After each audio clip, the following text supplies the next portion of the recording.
Your item has been addressed by the committee.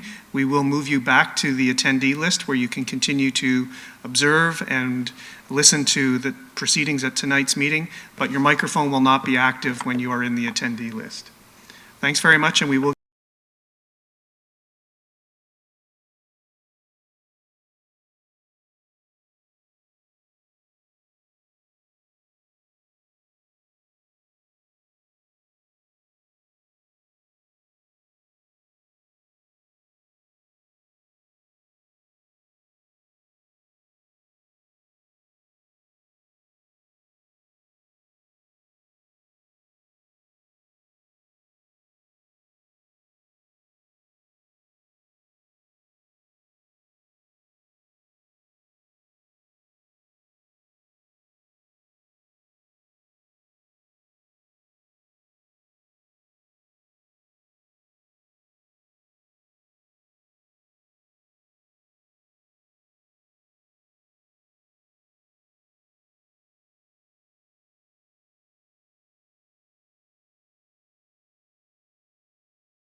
So, Mr. Chair, it is 7 o'clock. It looks like you do have a quorum present. We'll confirm that through roll call. You can proceed when you wish. Thank you very much, Peter. Good evening, everyone, and welcome to our virtual meeting of Brampton's Planning Development Committee. I will hand it over to the City Clerk for the roll call. Members of committee, I will call your name. Please indicate your presence in tonight's meeting. Councillor Dillon. Councillor Dillon. Present. I'm present. Oh, thank you. Councillor Singh.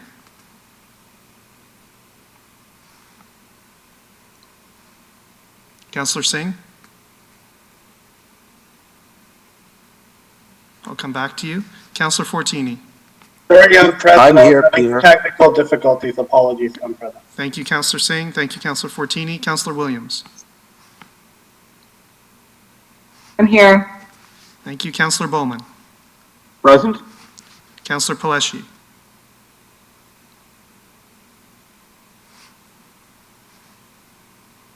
Councillor Paleshi. Present. Peter, can you hear me? Yes, I can hear you now. Thank you. Okay, thank you. Thank you. Councillor Willens. I'm here, Peter. Thank you, Councillor Vasante. Present. Thank you, Councillor Santos. Present. Thank you, and Chair Medeiros is present. All 10 members are present. Thank you very much. And City Clerk, I think you want to give a possible update regarding as we go on to our approval of agenda. I see no speakers on the chat box, and City Clerk, there were some last minute changes. Through you, Mr. Chair, we did anticipate having an added delegation on that would be identified as 6.4 regarding item 7.3, a staff report on an application to amend the zoning bylaw, IBI Group, Regional Municipality of Peel. 5 Rutherford Road, but that delegation is not proceeding. So representatives from the Region of Peel are planning to join the meeting in the event there are any questions. And at this point, that is the only update for tonight's agenda. I should also point out, my apologies, 7.2 on the agenda was an item that was listed in error. Excuse me, it was a matter that was considered at a previous meeting, so instead of reconfiguring all the agenda item listings from the original agenda, we've just put a notation in the revised agenda that that item has been removed as it's not an item on tonight's agenda. And those are the updates, Mr. Chair.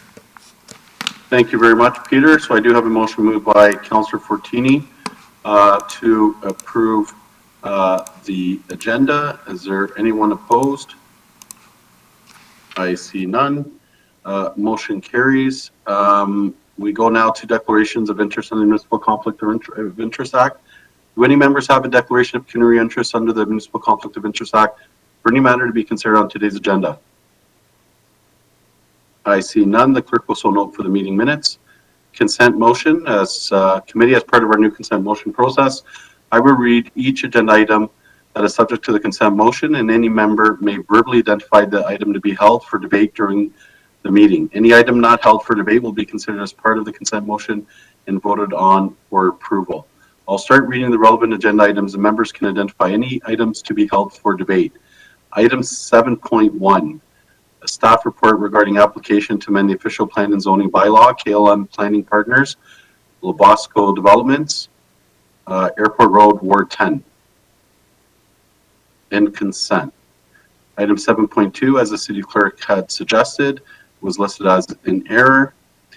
Item 7.3, a staff report regarding application to amend the zoning bylaw, IBI Group, Regional Municipality of Peel, 5 Rutherford Road, Ward 3, and consent. Item 7.4 is held because there's a delegation. 8.1 minutes of the age-friendly Brampton Advisory Committee, September 28th. And consent.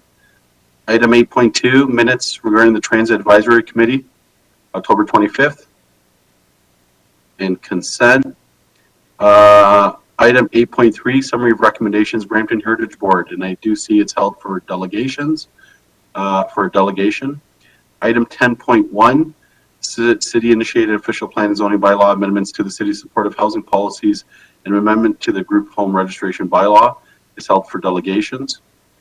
Item 10.2, discussion at the request of Councillor Dillon regarding addressing residential driveways beyond regulatory requirements. It's hold as discussion item.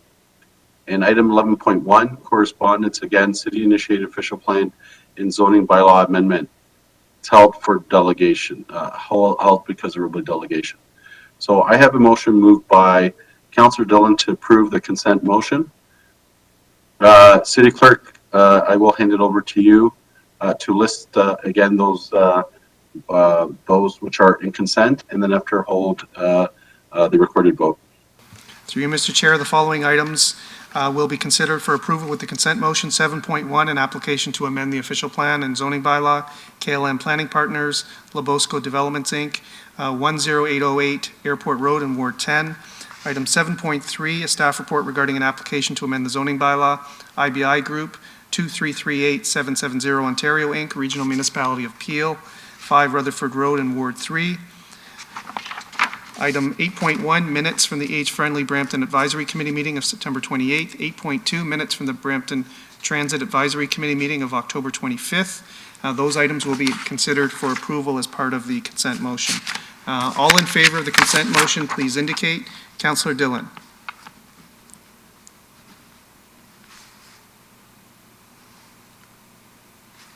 Councillor Dillon?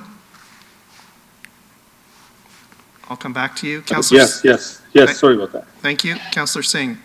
Yes. Thank you. Councillor Fortini. Yes. Thank you. Councillor Williams. Yes. Thank you. Councillor Bowman. Yes. Thank you. Councillor Paleshi. Yes. Thank you. Councillor Willens. Yes. Thank you. Councillor Vasante. Yes. Thank you. Councillor Santos. Yes. Thank you. And Chair Medeiros. Yes. That carries unanimously, 10-0. Thank you very much. Our next section is statutory public meeting. This is a public meeting of the Planning and Development Committee held in accordance with the requirements of the Planning Act of Ontario. The proposals to be heard at this public meeting are the result of applications made under the Planning Act. These are not proposals of the City of Brampton unless they are specifically identified as city-initiated proposals. Tonight, we do not have any city-initiated proposals for statutory public meeting. The intent of this public meeting is to receive submissions for the public regarding these proposals. Given we may have persons watching this meeting throughout the city's live stream, we will have staff present each proposal subject to a statutory public meeting unless committee decides otherwise.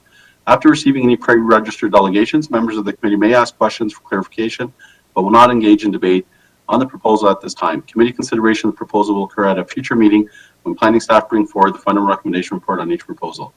The city also has posted to its website supporting information and documentation for these development applications for public review and reference, www.brampton.ca. We will now proceed to consider the one item on this evening's statutory public meeting agenda. After consideration of these public meeting items, committee will deal with the balance of the agenda items on tonight's agenda. Application for item 5.1, a staff report regarding application for a draft plan subdivision for Society Estates, KLM Planning Partners, Block 373, Plan 43M 1799, and Block 94, Plan 43M 1803, corner of Literacy Drive and Academy Drive, Ward 10. And I will now hand it over to Mark Michniak from our planning department. Welcome, Mark. Thank you, Chair, and good evening, committee members, staff, and members of the public. My name is Mark Michniak, and I'm the planner assigned to process and review the subject application. This purpose of this public meeting is to provide information to the public and seek feedback on the application filed by KLM Planning Partners on behalf of Forest Estates. Can you go to the next slide, please?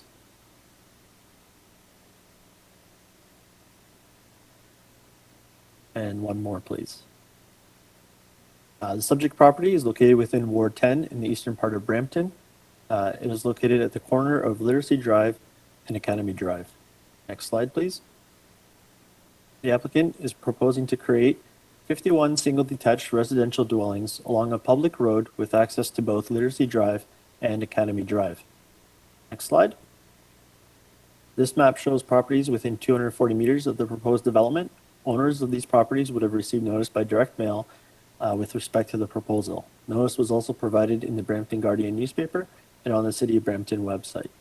Next slide, please. Here you see the surrounding land uses. To the north, across Academy Drive, are single detached dwellings and a public park. To the south, there's a residential community of single detached dwellings. To the east, further single detached dwellings, followed by a creek valley area.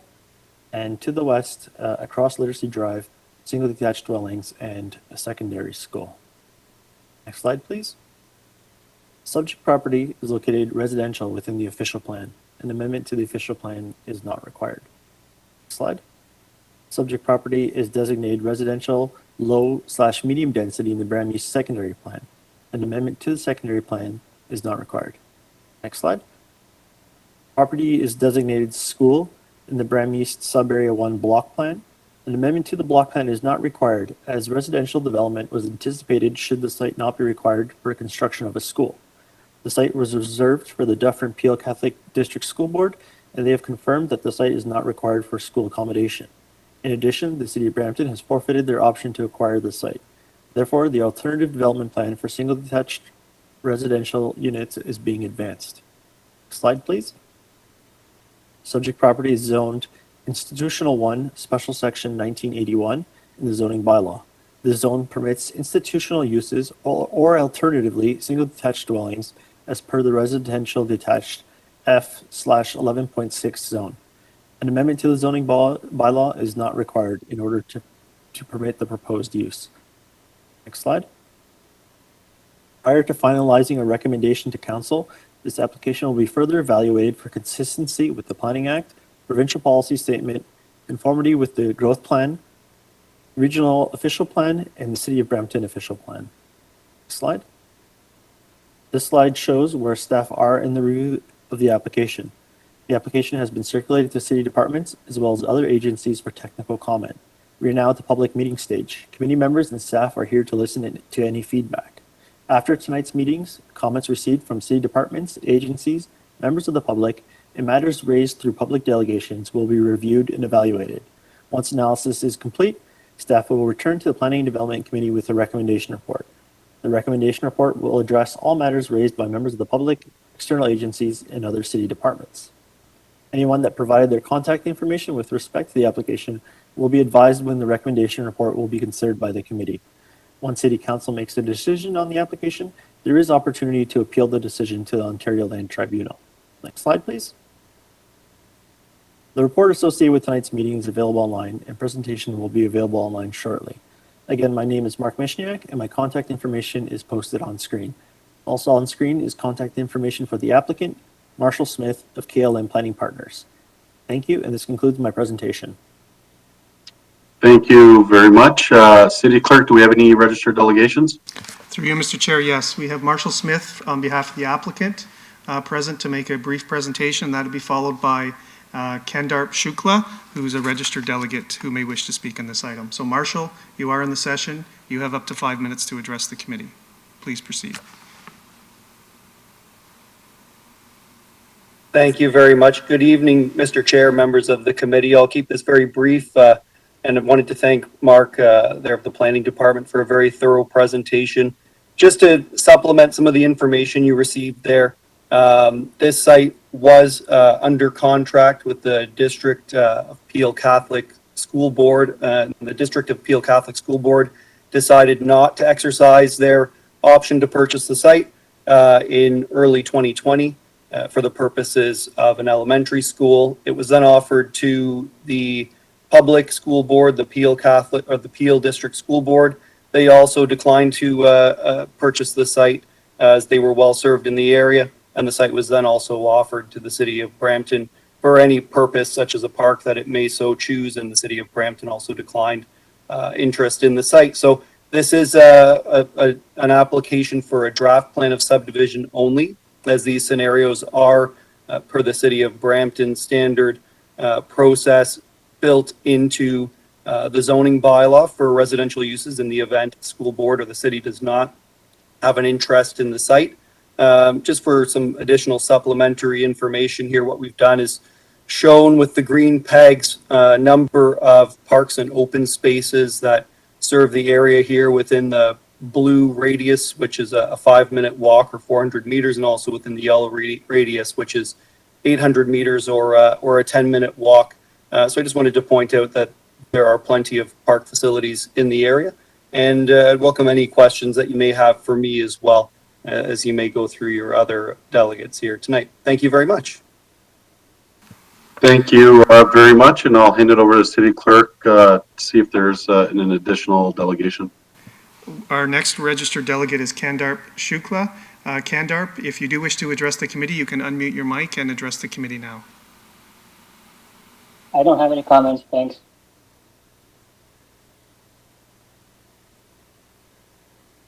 Okay, thank you.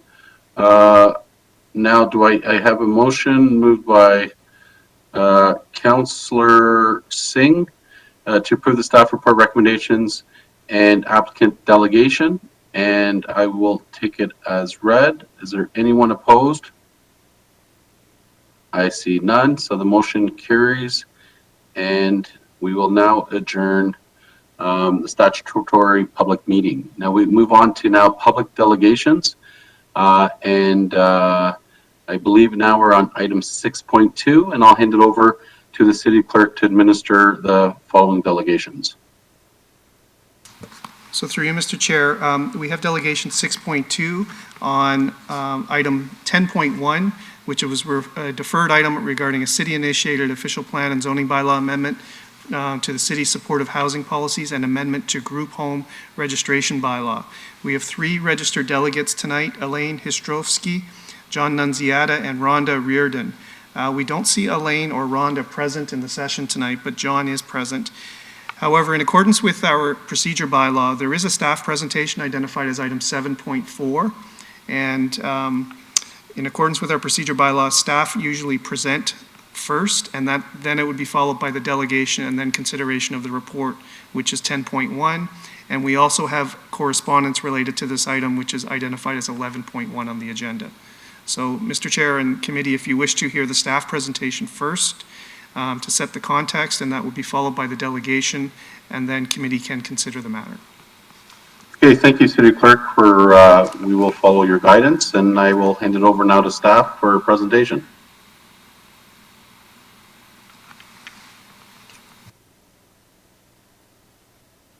Good evening, members of the Planning and Development Committee, staff, and the public. My name is Marla Palermo, and I'll provide an overview of the City Supportive Housing Policy Review. Next slide, please.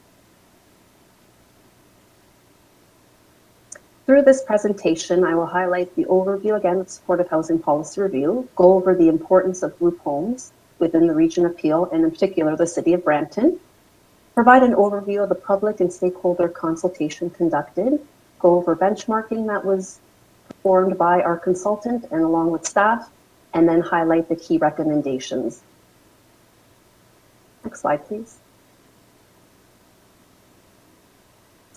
In September of 2019, staff was directed by the Planning Committee to review the city's policies and regulation with regards to supportive housing, in particular group homes, to ensure the policies and provisions have regard to provincial legislation and regulatory bodies. Following that direction, the city moved forward to hiring the consulting services of WSP to undertake the city's review of the supportive housing policies. Their study was completed in November of 2020, and the recommendations will be highlighted this evening. Next slide, please. Why are group homes needed in the city? Following the Region of Peel's review of their Peel Housing and Homelessness Plan, they completed a housing assessment, which identified that 50% of the demand was unmet for supportive housing, following the review of census data of low to middle income households. This translated to Brampton needing approximately 82 units annually to meet the demand of supportive housing required over the 10-year period that was highlighted in their plan. One of their strategies included working with area municipalities to remove barriers to allow for to increase the supply of supportive housing. The city also, through the Housing Brampton Strategy and Action Plan that was recently adopted in May of 2021, moved forward with one of the principles of incorporating equity, highlighting the importance of aligning the Ontario Human Rights Code to protect discrimination in 5 key areas, social key areas, including housing. One of the recommendations highlighted below of 9.33 indicated as of right permissions for a variety of different housing types to increase the supply of emergency and supportive and transitional housing within the City of Brampton, which is currently in great demand.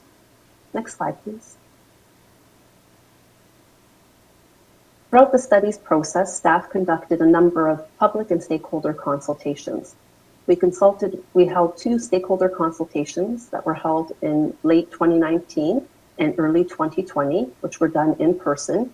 We also had the opportunity to hold 3 public open houses. One was conducted in person in March of 2020, and the remaining 2 were conducted virtually. 2 sessions, one in the afternoon and one in the evening in July of 2020. There was also a statutory public meeting that was held on December 7th of 2020, and all the comments received were taken into consideration through the development of these recommendations and proposed amendments. Next slide, please. This next slide provides an overview of the benchmarking conducted by staff and also the consulting services of WSP.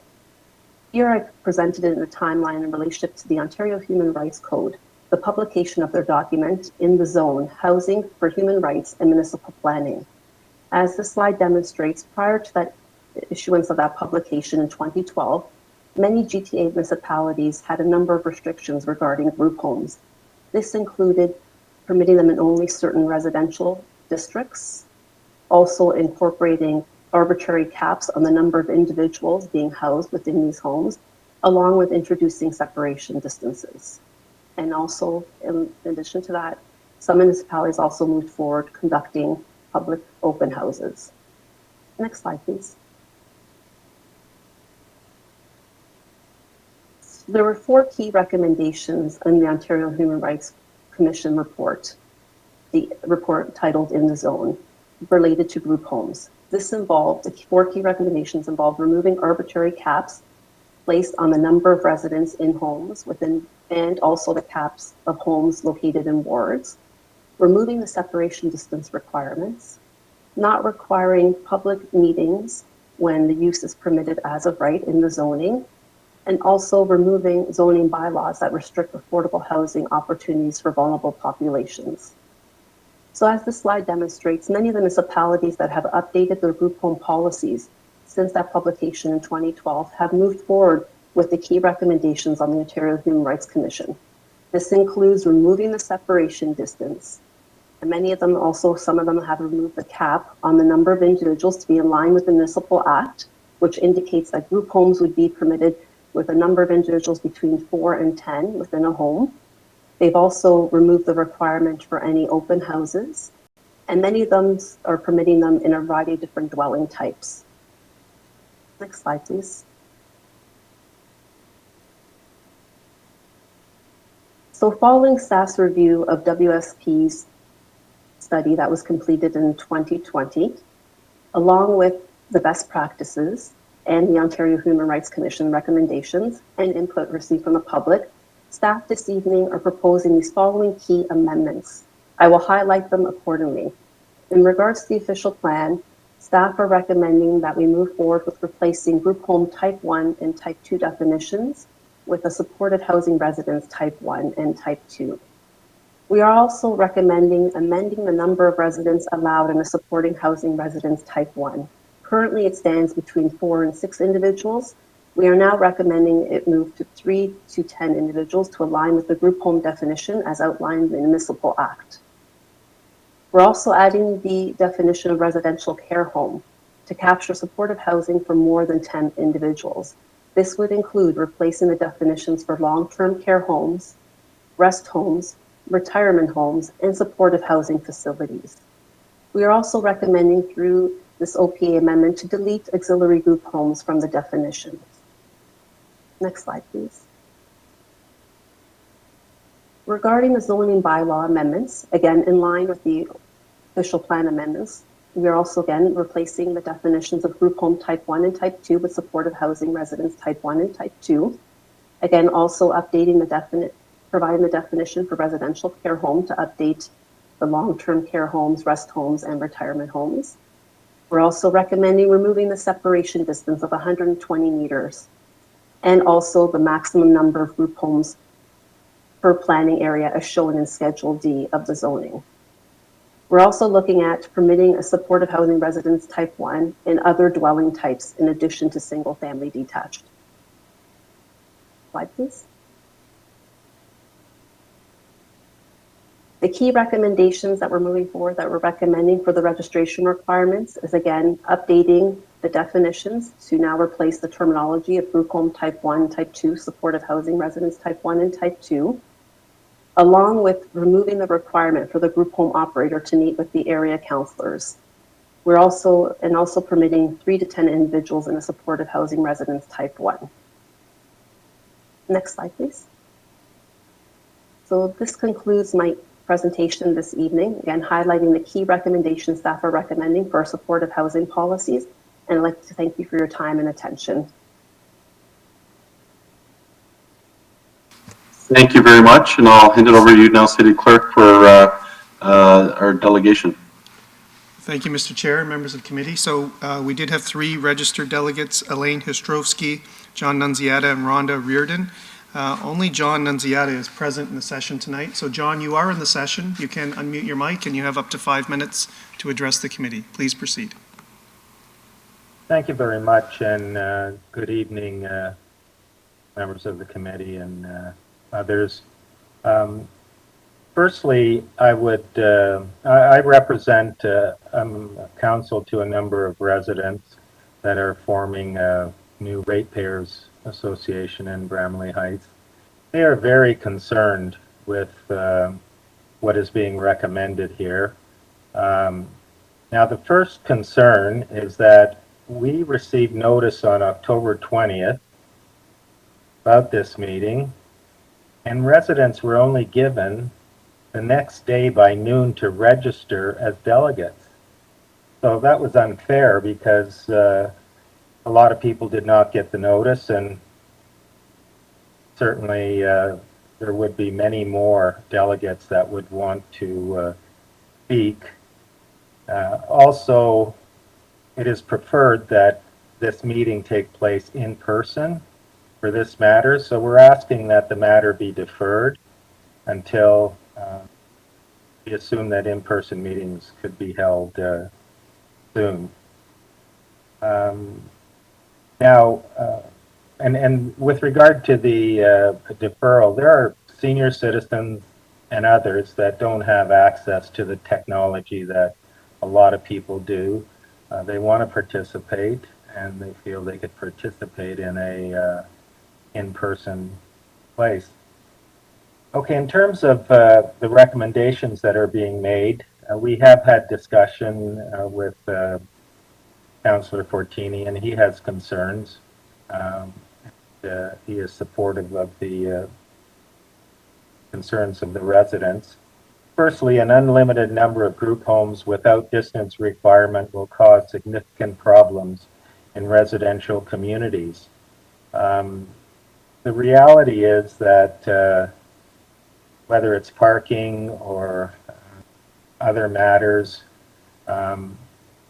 we believe, or the residents believe, that there has to be a distance requirement, because with the proposal, if a homeowner will not realize if 2 or 3 homes are put up for sale and across the street and next door, and given the recommendations, they're not even notified, nor is the local councillor, and all of a sudden they find out a group home will be there, and possibly a home for individuals on parole or probation. And the report unfairly suggests that the value of properties will not be affected. As a property owner, I think properties will be affected by if there's a numerous number of group homes on a street, or even in an area, because the nature of the group homes, depending on who's in the group homes, and the safety of children. I was once a member of Parliament, and there was a group home in my riding. A parolee murdered a 12-year-old child in the neighborhood. So that raised considerable concern. Now, as far as not giving notice to residents, when we consider the Committee of Adjustment, the 4 tests under the Planning Act, and the requirements there, if you're putting an addition on your house and you need a minor variance, you have to go through a process, and the community is notified. A sign has to be put on the property, and committee members make a decision, and those decisions can be appealed. So it's unfair that in this case, there's no process to go through to ensure that it's in the best interests of the community and consistent with the Planning Act. The other concern is that these are not all not-for-profit group homes that are being discussed, and it doesn't make any sense. If it's supportive housing and there are individuals that they're commercial homes, they're making a lot of money. So I don't understand. One could understand if they were charitable organizations that were having group homes, or if the city or the province was responsible for the group home, that would be something else. But to have a number of homes on a street in a community, an unlimited number, and if these individuals are making a lot of money by renting these places out to seniors or people with disabilities, or I guess the provincial government is providing or the federal government is providing some subsidies. So that raises a concern. Mr. Nunziata, you are at 5 minutes, so if you can please wrap up. Okay, overall, the community is opposed to a number of the recommendations. They understand the need for group homes, but this will create a lot of backlash in the community for sure. So we would hope that this meeting will be deferred to a point in time where delegates can appear. I mean, this was unfair that you were only given till noon the next day after receiving an email to register as a delegate, and that's why I'm the only delegate here today. Okay, thank you very much. We now go to, do any members of committee have any questions for the delegation? I see none, so at this time, City Clerk, we can bring the staff report, and members of committee can ask questions regarding the staff report. Yes, Mr. Chair, the list I see online is Councillor Fortini, followed by Councillor Williams. Yeah, thank you. So Councillor Fortini, go ahead. Yeah, thank you. Can you hear me? Yes, go ahead. Yeah. So thank you, and thank you for deferring this twice. And I heard the same thing what our delegate said from some of the residents. They didn't have enough time. But I'm going back to one of the slides of Mississauga. So Mississauga redid their group homes in December, general provision for their resident zoning, December 31st, 2020. And what they did is they have a group home shall be permitted within the attached dwelling of residential zoning following. A group home shall not locate within 800 meters of the hotline or existing group home. A group home shall be occupied no more than 8 people, inclusive staff or any family visitors. Parking is 3 to 2. So if you have 8 people, you need 5 parking spots. And also it has to be in a detached home. You cannot have a group home in a townhouse or a condo. And the reason that talking to some staffers in Mississauga, they did it this way, is because if you look at the market of the housing, if I had to go buy something in Milton or say Kleinburg, I could get 2 group homes for the value there in Brampton. So we cannot turn a street having 10, 15 group homes all on one street. So we have to have this distance between one and the other. Under what our staff said over the human rights, Mississauga since 2007 had no complaints on it. So I like to do the same thing what Mississauga is doing. They updated theirs December 31st, 2020. It was just updated about 6 months ago, 7 months ago, and keep the same recommendations they have. So a group home has to be a detached dwelling, and it cannot be more than 800 or closer than 800 meters radius of hotline existing in any other group home. No more than 8 people. That's without staff and visitors. And parking 3 to 2.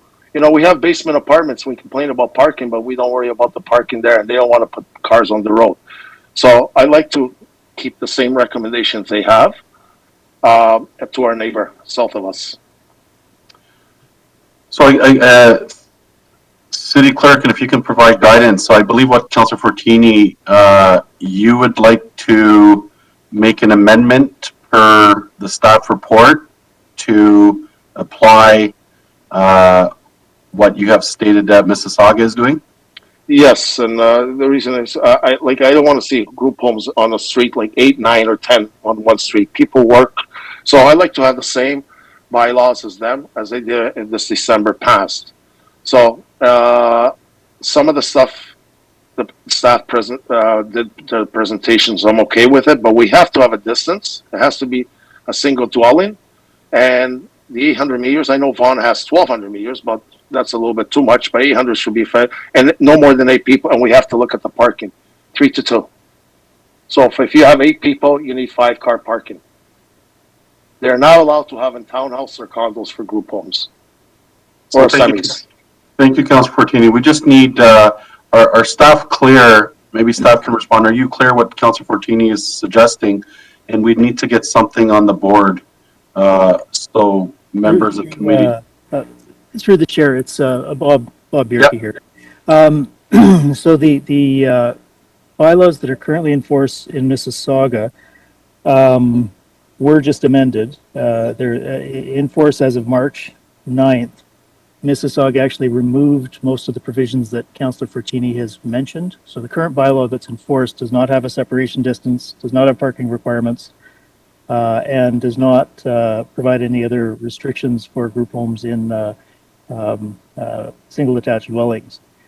So if the councillor's intent is to mirror what Mississauga has done, it would come very close to what we have proposed. If he's talking about the previous bylaw that is no longer in force, then that's perhaps something we could have a further conversation about. Those were some of the things that we looked at through the review, was where municipalities had updated their bylaws. They had moved to reduce the level of discrimination to be consistent with the direction from the Ontario Human Rights and the housing direction from Peel, to try and make things more equitable for disadvantaged groups. Okay, thank you, Bob. So going back to Councillor Fortini, then staff have just advised. So you want to go to recent changes. So you want to go to what you referenced before. Well, I get what Bob's saying. I just got this from the staff today, and nothing's been changed as of December 31st, 2020. Why would someone work a year and then all of a sudden change it 6 months later? Their last bylaws was 2007, what I'm reading, and it was changed in December 31st, 2020. That was only 7 months ago. So this is what they have, and I want to stick to what they have. So unless you could provide me, they just changed something in the last 4 weeks and their staff doesn't know about it. Sure, we can provide that, Councillor Fortini. This was through the city clerk in Mississauga as to the bylaws that are currently in force, and they came into effect as of March 9th. So we can certainly provide that. But we have had the discussions with the staff and with the city clerk's office in the city of Mississauga. So Mississauga's bylaw no longer includes a separation distance or parking requirements or provisions like that. So they did the amendment from 2007. They did the amendment in December 31st, 2020, and now 4 months later they change it again after this December 31st, 7 months ago. They just changed it. Councillor Fortini was from the city of Mississauga's approach, as they saw this as a housekeeping amendment. So they did it as a number of changes to their zoning bylaw. So they didn't have a specific review for it. So there were quite a number of changes, but they felt it was a housekeeping amendment. So what had happened is there were some appeals to that, not related to these provisions, but to other elements of that bylaw. Those appeals have wound their course now, and so they have come into effect as of March 9th. So it's not in your report, though. It says 2007. There's nothing after that. The second on the staff report. I didn't see on the staff report. It was 0. The last update was 2007 in Mississauga. The presentation tonight included information for 2021, and that's the update that we're talking about. So when they finish their review, Can we put that back up, because I only seen 2020. There was nothing after that. 2007 in Mississauga. that was what we were illustrating is the older bylaws, and Mississauga's would have been pre the Ontario Human Rights report and direction. That was the older one, which is 2007, and then Mississauga was one of the municipalities that recently, subsequent to the Ontario Human Rights direction, has amended their bylaw to follow the direction of the Ontario Human Rights. So where's it's 2021? So where's that? Where in the presentation? If Peter or did we put up the presentation that had been there? There's 2 slides with a timeline. The first timeline was pre Ontario Human Rights report, and then that's right. And then the second one is post. So you'll see at the right-hand side, there's 2021. If you look above, those are the aspects that were changed in 2021. So it's permitted in all residential zones, detached dwellings. The cap was removed, no separation distance and they've identified the fees here, and the parking requirements specific to group homes were removed. All of that to follow the Ontario Human Rights direction. Well, I was sent something else. So I don't know if we're going to defer this and look it up, because I believe we should have a distance. We can't have house on top of house on every street. We're already getting lots of complaints on group homes. We're getting already complaints on Airbnb. Now we're going to turn everything into group homes. And, you know, if we look at the market, the housing market, you know, people are all going to come to Brampton. And we're going to have full of group homes everywhere. Because I wouldn't spend my money in Kleinburg. I could get 3 homes for that price here, or in Mississauga. So I think that's why they put it. So maybe we could defer it to another meeting and make sure that it's right, because this is why I was sent this morning at 9 a.m. Well, and that's where we did, you know, we had previously, and we reconfirmed with the clerk's office in Mississauga after, you know, we had that information from you to confirm that what we had was correct, and that's what we had provided. So yeah, that is right. I mean, through the report process, we'd certainly looked at what had happened in some other jurisdictions where they've reduced the level of discrimination, and they haven't seen a big uptick in the number of group homes. And one of the controls on that is that they are all regulated by the province.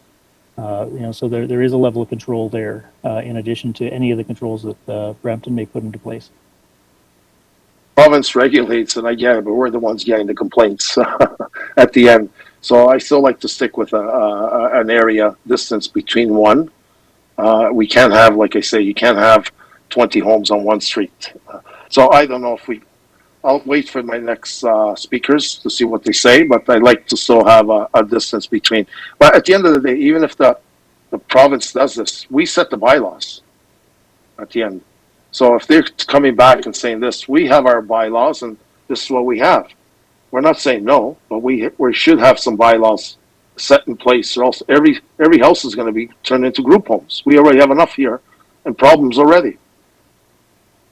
Well, I think I'll wait for my colleagues. What Perella had identified was the Peel report, and some of the others identified that we need additional ones to meet the demand in the community. You know, but certainly we want to make sure that they're well built and maintained and looked after properly. But you're absolutely correct that, you know, Brampton's zoning bylaw regulates the group homes as well as anything that the province puts in. The direction from the Ontario Human Rights Report was to provide some guidance to municipalities so that their bylaws wouldn't be found, you know, to discriminate against different disadvantaged groups. Well, we're not discriminating. I just like to put a distance. So I'll wait for my colleagues. Yeah, they found I'll those wait for my colleagues. separation distances were one of the discriminatory elements. I'll wait for my colleagues to talk, and Thank- then I'll thank come you very back on the board. Thank you. Thank you. Councillor Williams. Thank you, through you, Chair. So thanks, Bob, for answering some of the questions. I do notice that it says the Peel Region Housing and Homelessness Plan, the Homes for All, it completed the needs assessment, and it said that 50% of the demand was unmet for supportive housing. So Brampton right now needs to provide 82 units annually to meet the demand of supportive housing required over a 10-year period. So we are significantly understocked for supportive housing.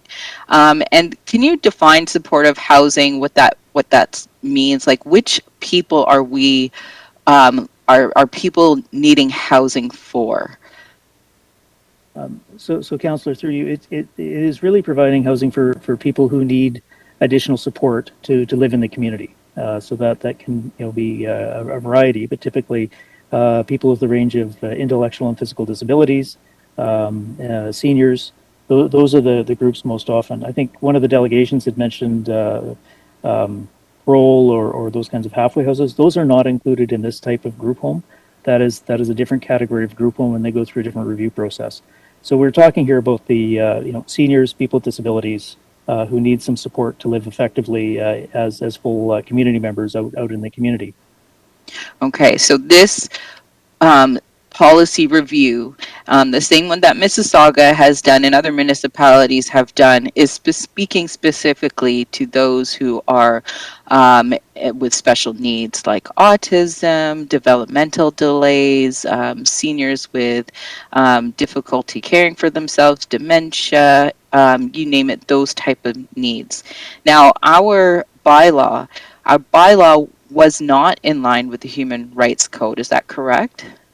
That's correct. And so the direction we had from Planning Commission was to bring it in line with provincial direction in terms of the numbers of people, so that it lines up with the provincial regulations, as well as to bring it in line with the direction from human rights and other bodies, basically to bring it up to date, to make it more contemporary. Right, because if our bylaw is saying that we have to make sure houses are separated from each other, or we're, having a lot of input from people who do not want to have these homes open, we're actually discriminating against people with special needs from getting housing, and so when the code is in conflict with our bylaw, which one takes precedent? Well, I'll defer to our legal counsel if they want to provide some specifics on that. Certainly the direction from human rights can provide specific redress to the municipalities should a case be brought forward. This report was meant to be a broad look, providing direction for municipalities throughout Ontario for how to properly craft legislation and regulations that would not adversely impact those individuals who have additional needs. Okay, so and so what I'm seeing here is that if a organization or a company that does provide housing for those with special needs, if they were to meet a number of barriers as a result of our previous policy, they pretty much would have grounds for legal action against the city, because they would say that they're being discriminated against according to the Human Rights Code. And so I guess not adopting this new policy, the same policy that many other municipalities have already adopted, the city of Brampton is opening ourselves up for quite a bit of liability.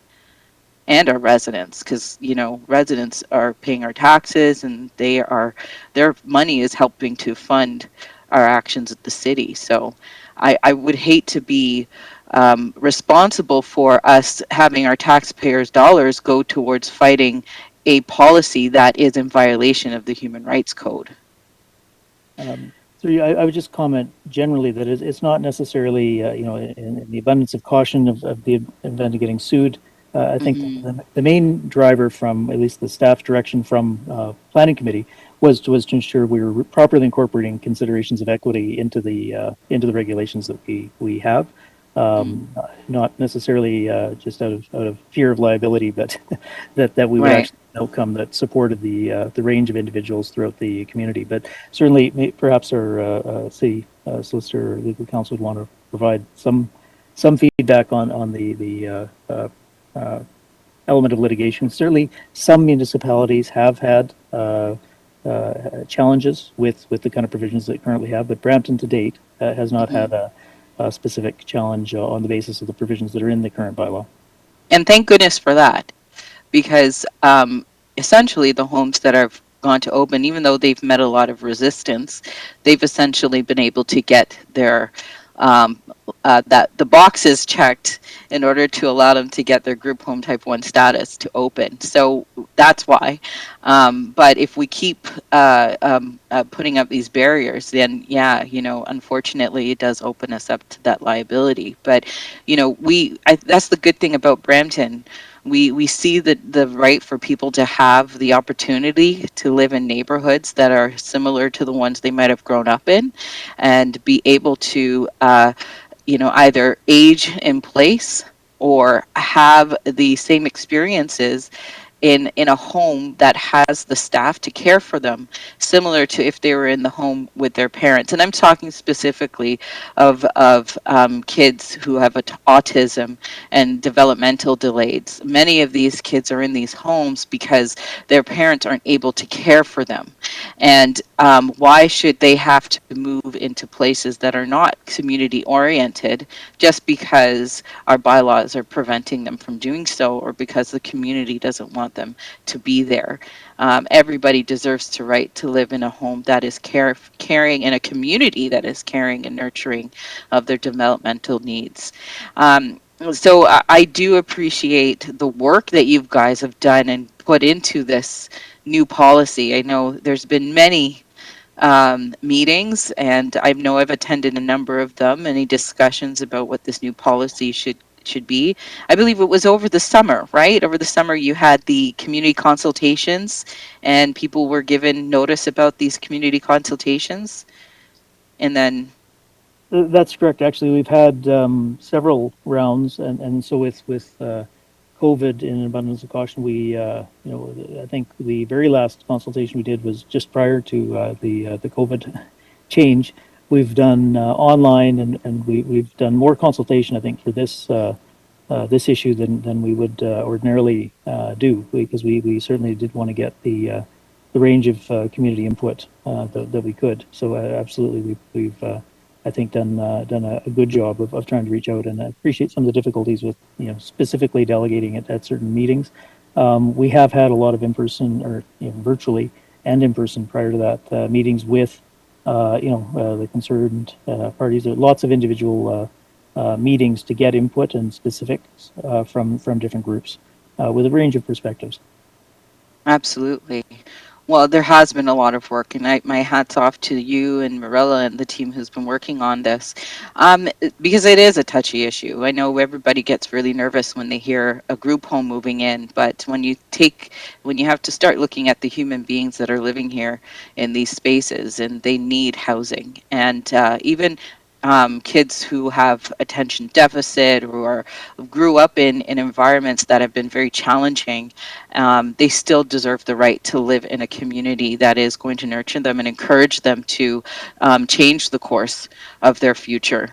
And so I would like to, I don't know what's happened. I can't see on the board. There is one thing that I would like to strike out of the requirements, which is removing the requirement of the group home operator to meet with the area counselors. I would like to adopt the recommendations and the report, and receive the report, but with the amendment of that second requirement, registration requirement. I think it is absolutely important that the group home operators meet with the area counselors. That way the area counselors can understand who is moving into the neighborhood and be able to address any concerns that might come forward with the community. It's just a good way to keep the area counselors in the know of what's happening in the neighborhood, in their community. So, Oh, one point on that. I mean, certainly, I think that is a good practice to have the operators. One of the specific elements. So I think, if I may, one of the specific elements in the human rights report is the public meeting, and having that, because that's different than, say, building a house, right? So right. if you move into a neighborhood, you don't typically have to provide a public meeting for your house, and the opportunity would be the same for those with disabilities, essentially. So just to say that meeting, the public meeting component, needing to do that was one of the things that was also addressed in the human rights report. So we could maybe look at the wording depending on what your intention is, but I think it's always a good practice for any of the applicants to make sure that the ward counselors are aware of what's going forward. Yeah, just the ward counselors, not the public meeting piece, and not the open house and such. I know that it was strongly discouraged in the report, and I understand completely why. It's just the meeting with the area counselors. I would really like to see that continue, and it's just good practice, like you said. It's good for us to know who's in the neighborhood and to welcome them, and such. So it I can't see where it's specifically written in the areas here. I don't think it's.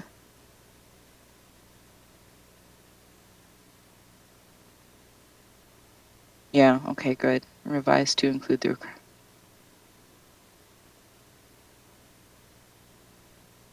So if we do have that requirement to meet with the area councilors, is that also in violation of the code, or can it be written in a way to say um, it's like recommended that they meet with the area councilors, but if they are strongly against it, we will respect their wishes. I don't know if that can be worded in there.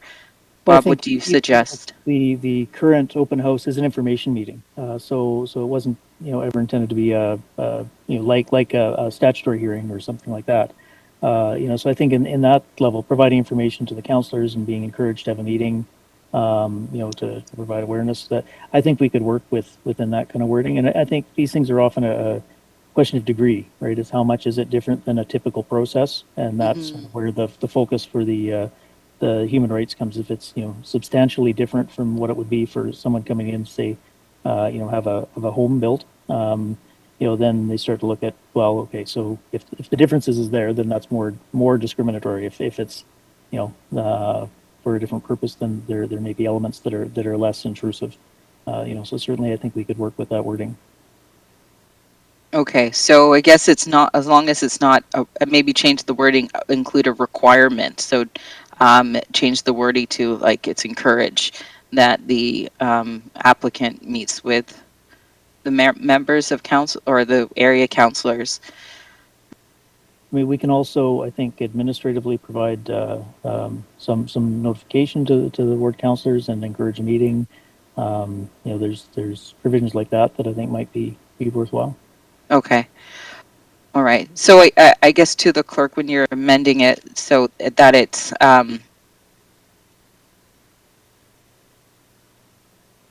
yeah. So as long as it's not statutory, like it's not a requirement, if we can include the wording that reflects that piece.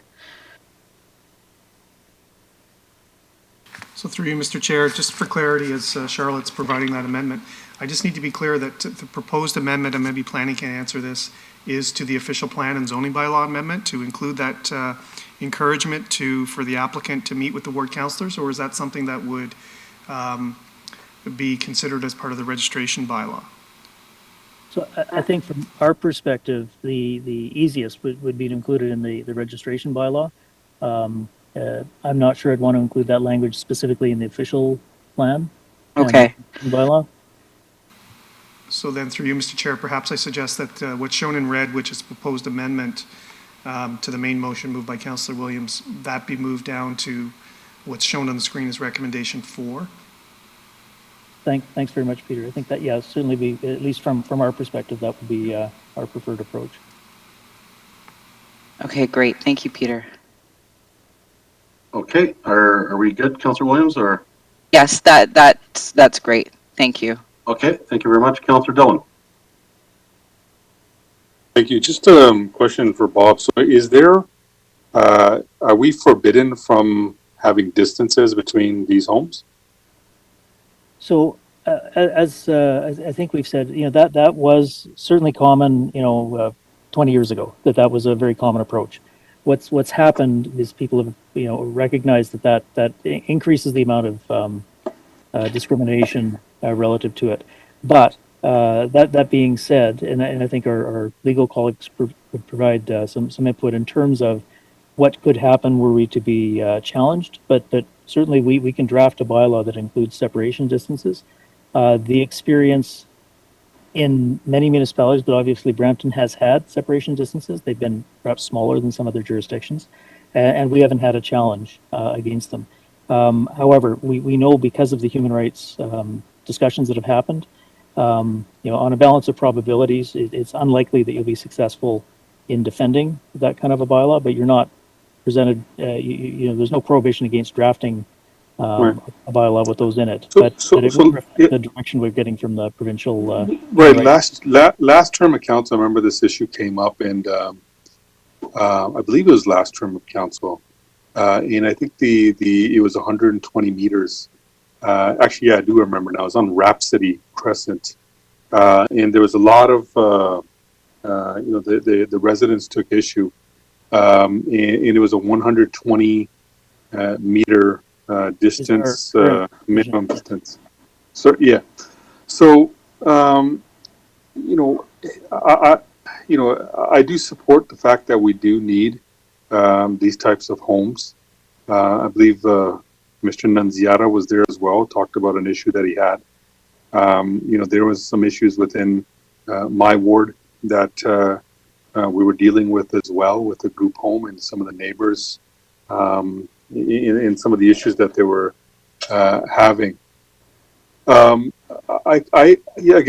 supportive of the need for group homes. Whether it's for people who are disabled or the autistic children, etc. But when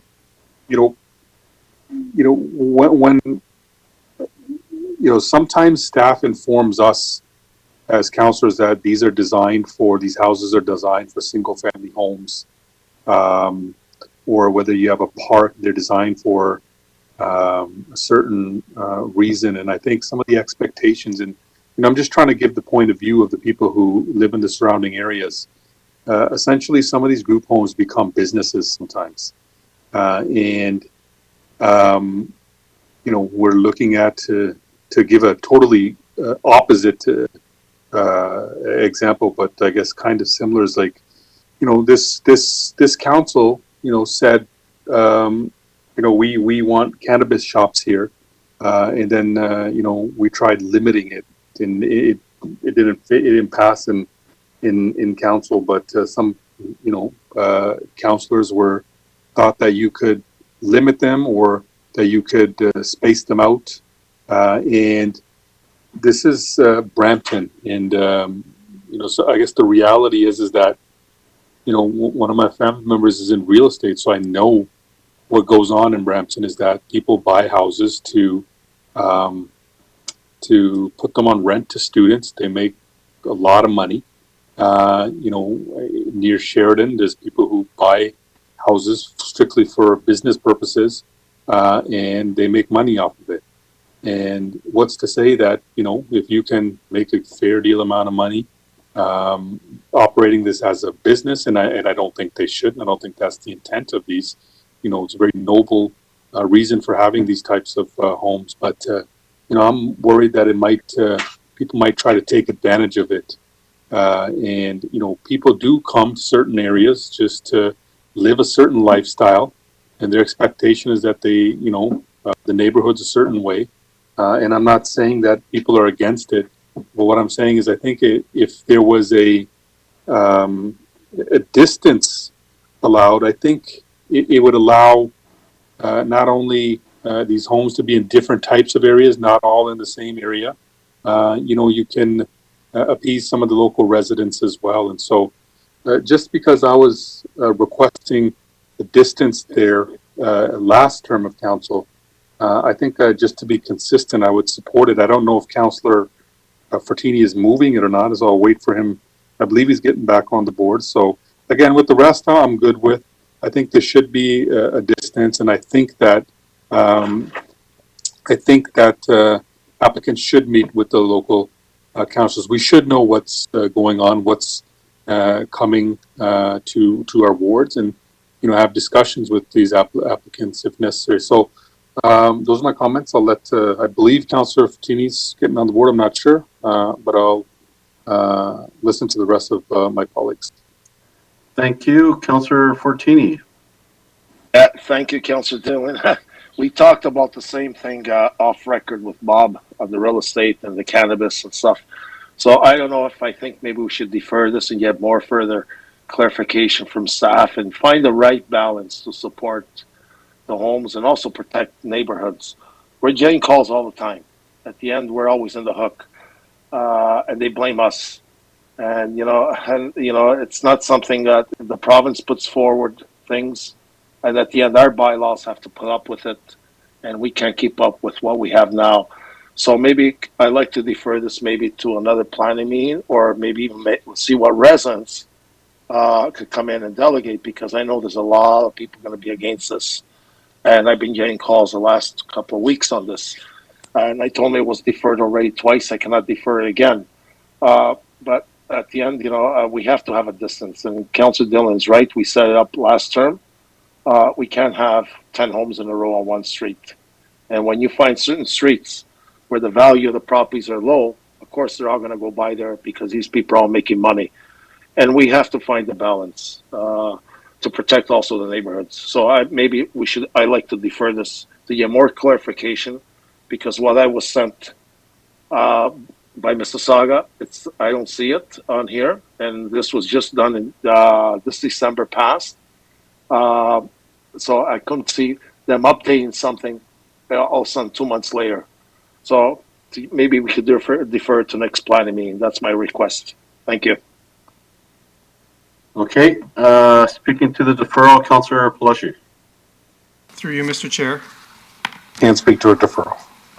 Sorry. So Councillor Pelushi, you haven't spoken, but there is a...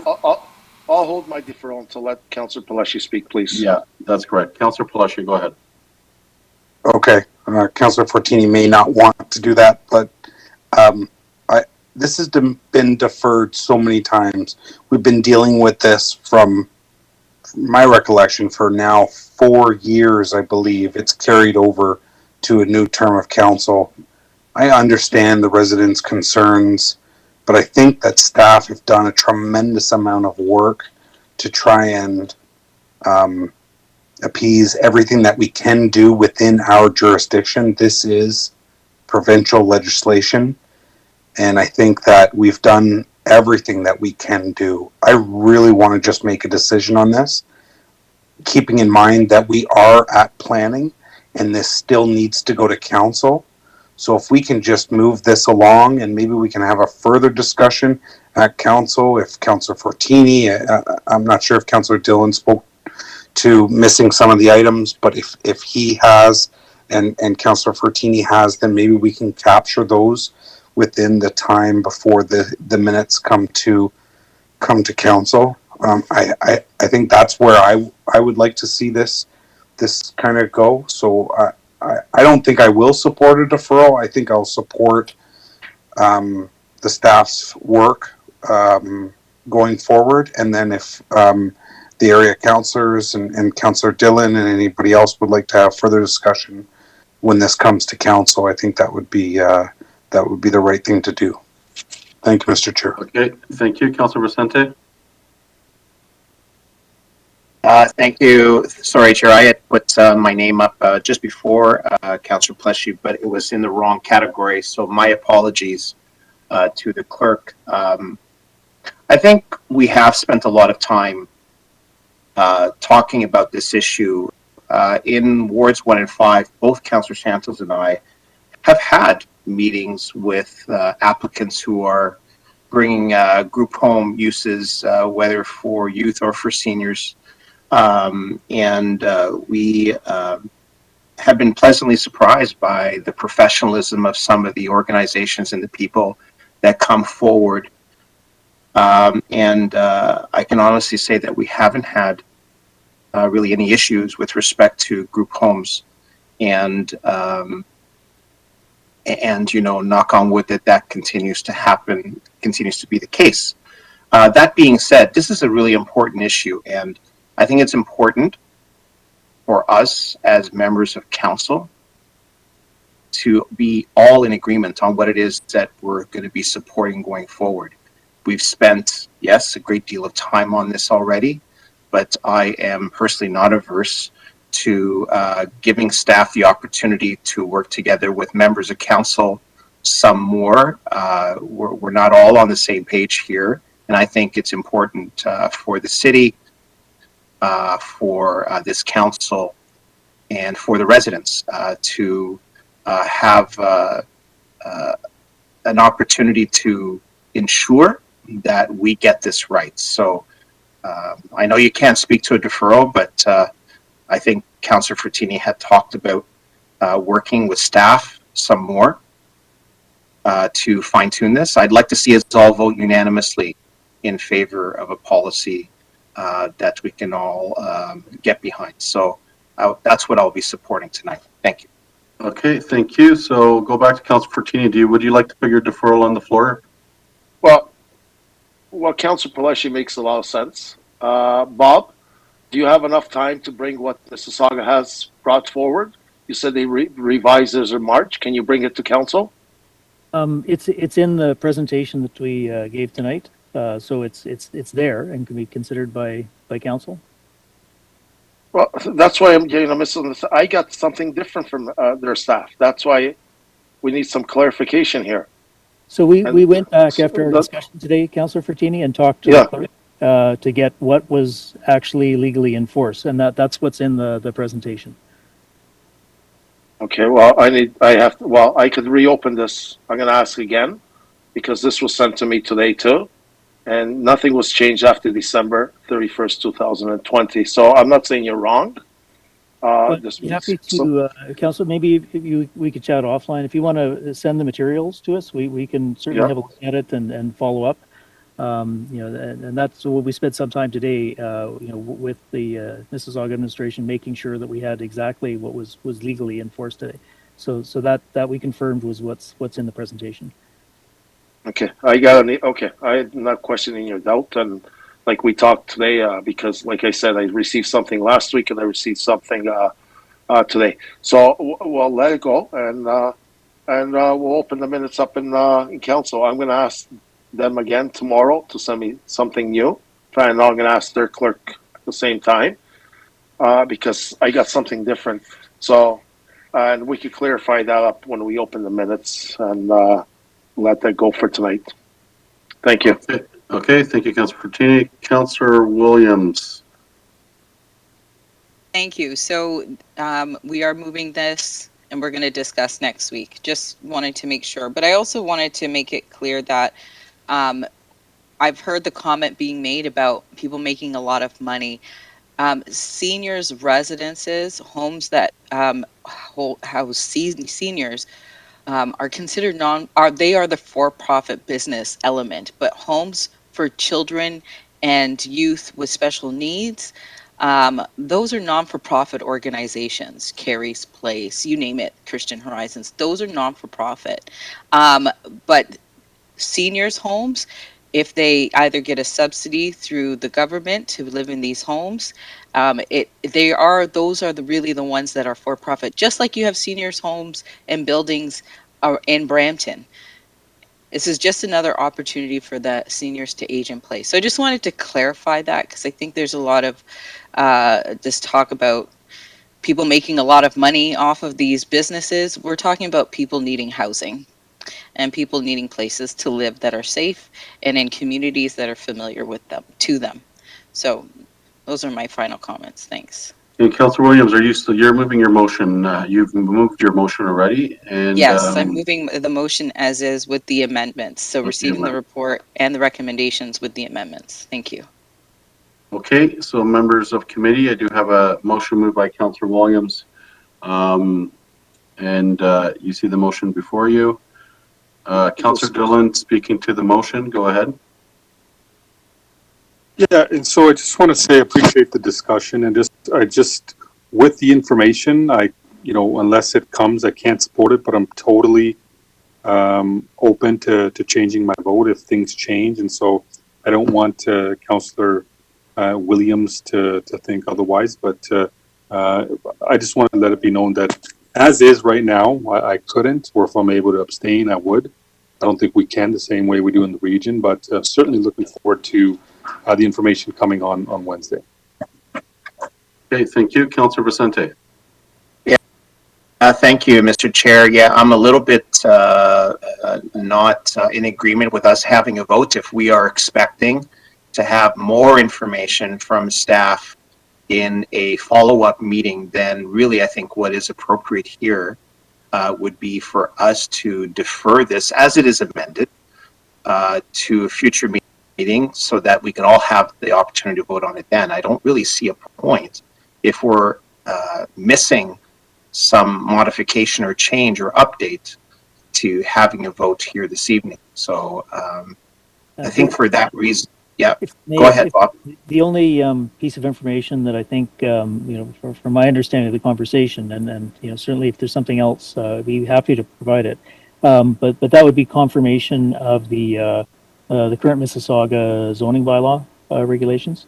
I think if I got that right, Councillor Dillon, that's what you were looking for, was confirmation of the way that Mississauga has handled their change in regulations. If that's not it, please let us know. We'll do what we can to bring other information back. Yeah, sorry, just through the chair. Yeah, I think Councillor Fortini had mentioned there's like some, so the information he received is different than the information you got. So I guess just that clarification. Okay, yeah, no, because that we can certainly provide and would be happy to do so. We've confirmed that a couple of times, and we can do that again, and then provide that information back to council. Okay, thank you. Councilor Vicente, you still have the floor. Yeah, so I would just ask the mover of the motion if Councillor Williams could then just allow us all to defer to the upcoming meeting and make the decision all together then and there at once. Okay, so you have every possibility to do the deferral, Councilor Vicente. Councilor Williams has asked to move a motion. Councilor Williams, I'll give you the opportunity as you were named. Councilor Vicente has asked you to defer this. Well, I liked Councillor Fortini's option about pulling it from the minutes if information that they receive is different. So I think right now what we have is a motion that has all the information outlined in the report that's there. Mississauga's bylaw isn't different. They did amend to remove all the distance requirements. So we will be in line with other municipalities if we adopt this motion today. So I'm leaving my motion on the floor. Thank you. Okay, thank you. Back to you, Councilor Vicente, before I move on. Anything else? I have nothing further to say. Thank you. Councilor Palucci. I think there's starting to be a little bit of confusion. From my understanding, what Councillor Fortini and Councillor Dillon are asking for, Bob is saying that it's captured within the staff report, but there seems to be just a little bit of clarification that's needed. That's my understanding. The request is, Bob is saying yes. So I think Bob is going to, correct me if I'm wrong, Bob, you'll reach out to Councillor Fortini and Councillor Dillon before this comes back to next council to ensure that they're satisfied with respect to what Mississauga's bylaw is and what our bylaw is. Is that correct? Yes, I mean, my understanding, from the discussions, Councillor Fortini has some information from some staff at the City of Mississauga that indicates certain provisions of the bylaw are in force. We have some things in the report as to what the current status of the bylaw is. We'll just confirm all of that and make sure that council has the full facts available to them, and make sure that we've got that. So, if we have the information that Councillor Fortini is working with, we'll have a good look at that. And yeah, make sure that we've got the proper information available so council can understand what's currently in force in Mississauga. Perfect. Okay, so through you, Mr. Chair, I guess, to members of council, then we'll move this forward and then council we have every opportunity to pull it out of the minutes. If there are any issues that Councillor Fortini and Councillor Dillon if they have not been satisfied with the discussions of staff, I think that's the proper way to go with this. Because there's going to be a conversation between staff and those two councillors. If they're okay with that discussion, then obviously there's no reason for a referral or deferral for that to come back out of that council. If there are issues, though, they have every opportunity to pull it out of the minutes so that we can discuss it at that time. Thank you, Mr. Chair. Thank you, Councilor Palucci. I'm going to go to Councilor Bowman, and I'll go after to you, Councilor Fortini, because Councilor Bowman hasn't spoken. Councilor Bowman, go ahead. Call the question, please. Okay, so City Clerk, the question has been called. Do we need to take a vote on that? Through you, Mr. Chair, yes, it's just a majority vote, and after which, if there is any member that hasn't spoken, on this item, they can speak. And I would, according to my list, it would be Councillor Singh, Councillor Willens, Councillor Santos, and the chair. Okay, so is there anyone opposed to calling the question? Or is this a recorded vote, City Clerk? It's not a recorded vote, Mr. Chair. Okay, is there anyone opposed to calling the question? I see none, so the question has been called. So I do have a motion moved by Councillor Williams with the suggested amendment. Is there anyone opposed? I see none. And just for clarity, I will take the vote again. I oppose. Okay, I will take the vote again. My apologies, because I just want for clarification that our next committee, this committee meeting minute will go to this Wednesday's council meeting, November 3rd. So I've heard people reference next week. It will go to this Wednesday's council meeting. So I will take the vote once again. So I have a motion moved by Councillor Williams with the amendment to receive the delegation, receive the presentation. Recorder vote, please. Okay, a recorded vote by Councillor Fortini has been requested, and I'll send it to you, City Clerk. Through you, Mr. Chair, to members of committee, the motion is on the screen. All in favor, please indicate. Councillor Dillon.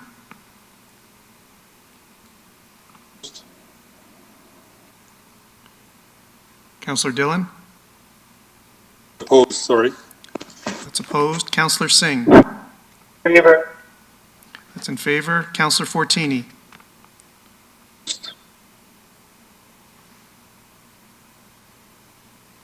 Councillor Fortini? Opposed. Opposed. Thank you. Councillor Williams?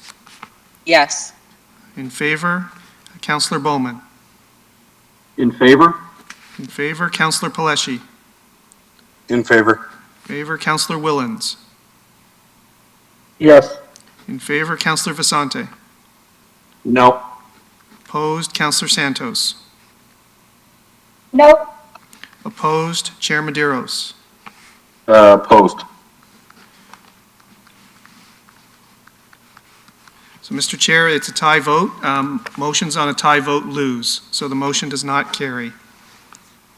Okay, and the minutes will have the opportunity, I guess, for members of council who want clarification on what was proposed to be brought to council this Wednesday for minutes to be pulled and get that clarification. So now we move on to our next item. But we still need to, City Clerk, just a clarification, we can move a motion to receive the delegation and staff report.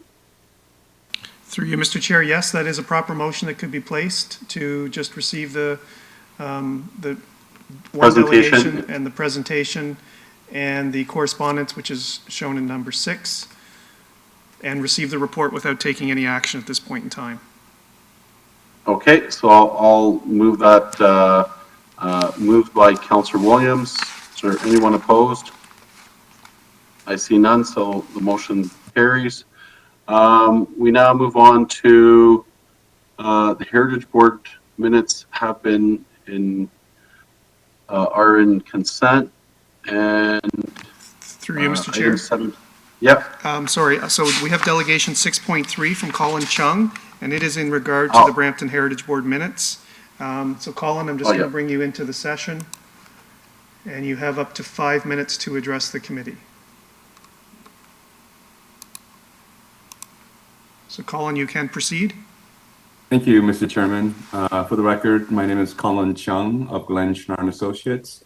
I'm here on behalf of the owner of the property at 7605 Credit Road. I see the slides now on the screen for the committee's purview.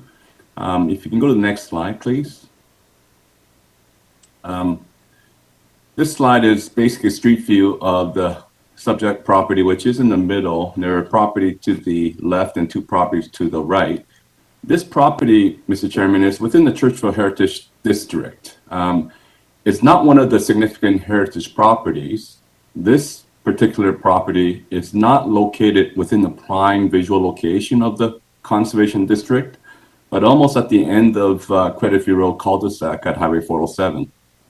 It is a fairly large property in the Brampton Broad standard, but it is not large in the context of Churchville Heritage District area. It is 78 feet frontage, 190 feet depth. It's about a 1/3 acre lot. What's being proposed by the owner is a heritage permit to build a new house by demolishing the existing house. Next slide, please. Mr. Chairman, you can see the site plan of the new house being proposed. You'll see that the house is not its typical shaped, I guess, footprint. It's got a detached garage. It's utilizing the existing driveway of the lot for the future new house. The house itself, Mr. Chairman, is 3,420 square feet in space, and the detached garage is approximately 1,290 square feet. Like I said before, in terms of the actual coverage, I calculated it to be around 30%, which is probably below typical standard in the City of Brampton communities. Next slide, please. I just want to quickly go through this slide so you can have a visual perspective of what's being proposed. You can see that the majority of the house is basically a wooden architectural detail. I guess it's just to be specific. I'm just trying to get so it's a board, wood siding, and batten frame. It's what would be considered typical heritage design nature. Next slide, please. And I'll go fairly quickly here. And this is just a rendering showing the perspective of the proposed house. Next slide, please. You'll see that the house floor plan design, it is really encompassing a master bedroom on the main floor. It is your typical main floor design other than the master bedroom. I would consider this a 1.5-story house, Mr. Chairman. If you go to the next slide, please. You'll see that the utilization of the second story is really to put 2 additional bedrooms. It's not utilizing the entire footprint of the house. You'll see that most of the second floor or the second story is open to the main floor other than the 2 bedrooms. So it's really a house that provides 3 main bedrooms with your typical amenities indoors and outdoors. I'm going to leave the slide there for now. I guess the background, the Brampton Heritage staff brought a report on the heritage permit for this house back on September 21st. Staff recommended that the heritage permit be issued to the Heritage Board on September 21st. They accepted the exceedance of the floor space that is greater than what's permitted in the zoning bylaw as a maximum in Churchville District.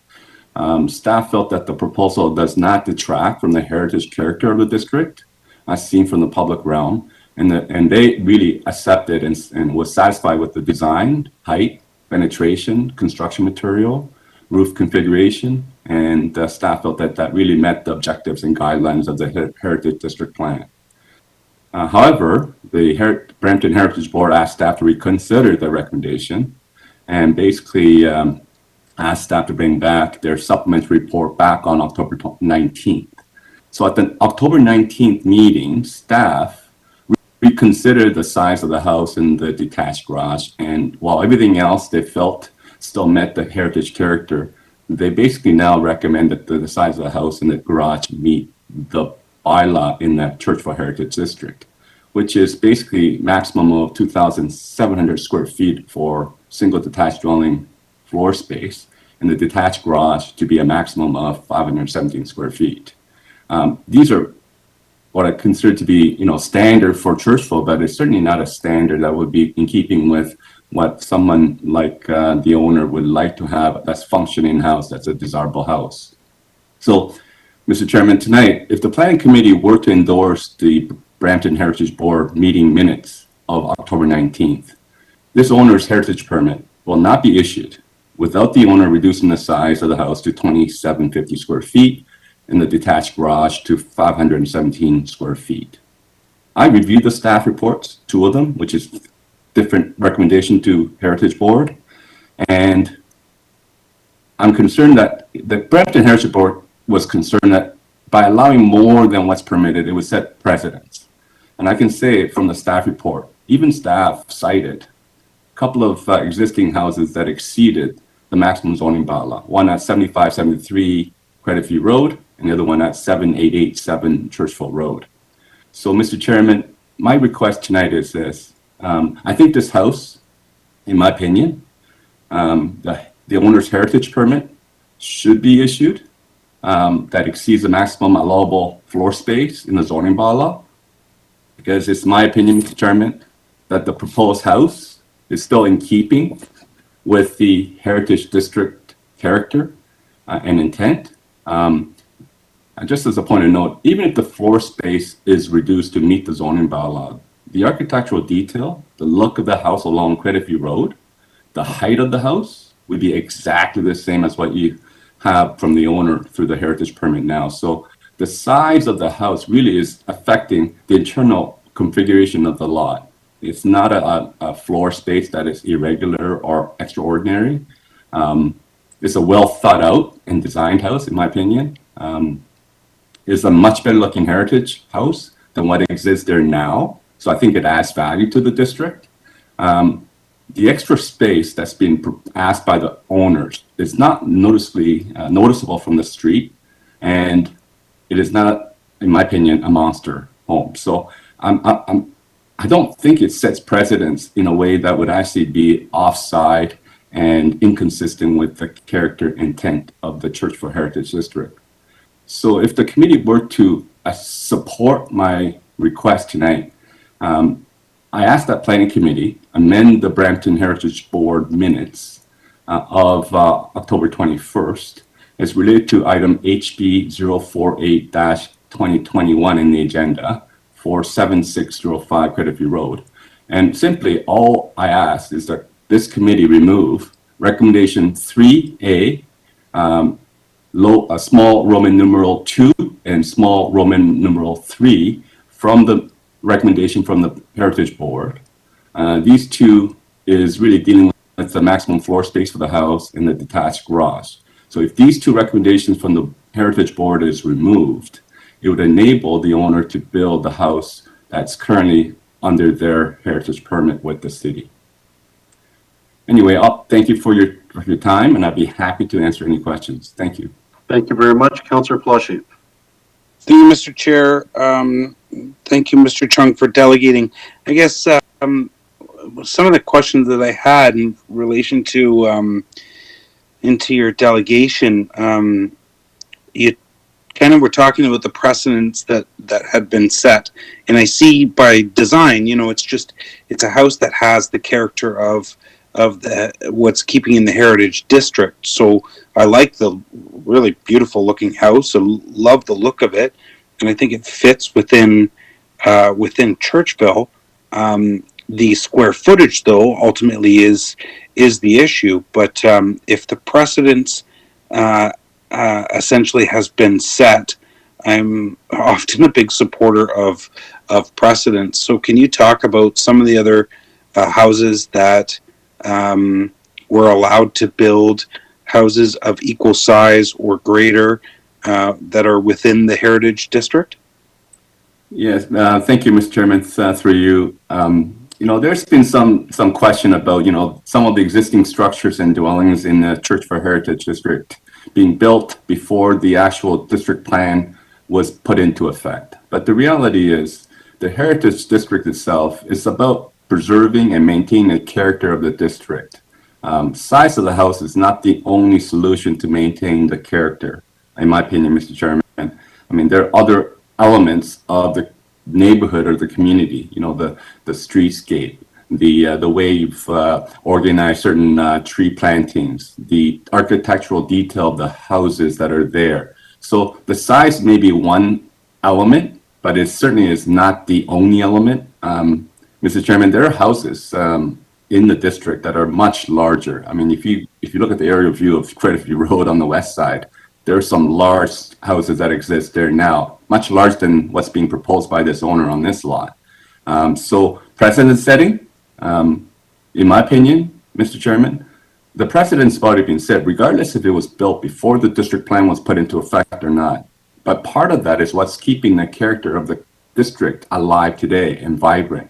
So while it's important to preserve the district and the character, I think it's also very important to recognize the evolution of, I guess, function of the district and the character and the value of the district. And sometimes, you know, the floor space maximum requirement may need to be reconsidered on a site-specific or site-by-site basis.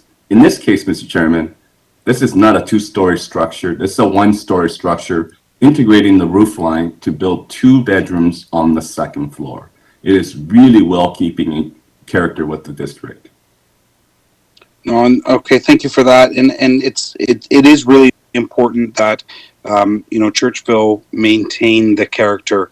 It is a pride and joy and a gem in the city of Brampton, for sure. And I think I speak on behalf of Councillor Willens and myself that we're extremely proud of the character in Churchville. So I would be happy to. I see Councillor Vicente's on after me, and I'm glad he is, because he's the representative on the Heritage Committee, and I'm leaning really towards moving the minutes and deleting the recommendation 3A, small Roman numeral 2 and small Roman numeral 3 of the staff report as per the delegation's request, because I think that this is. I don't think that this changes anything within Churchville.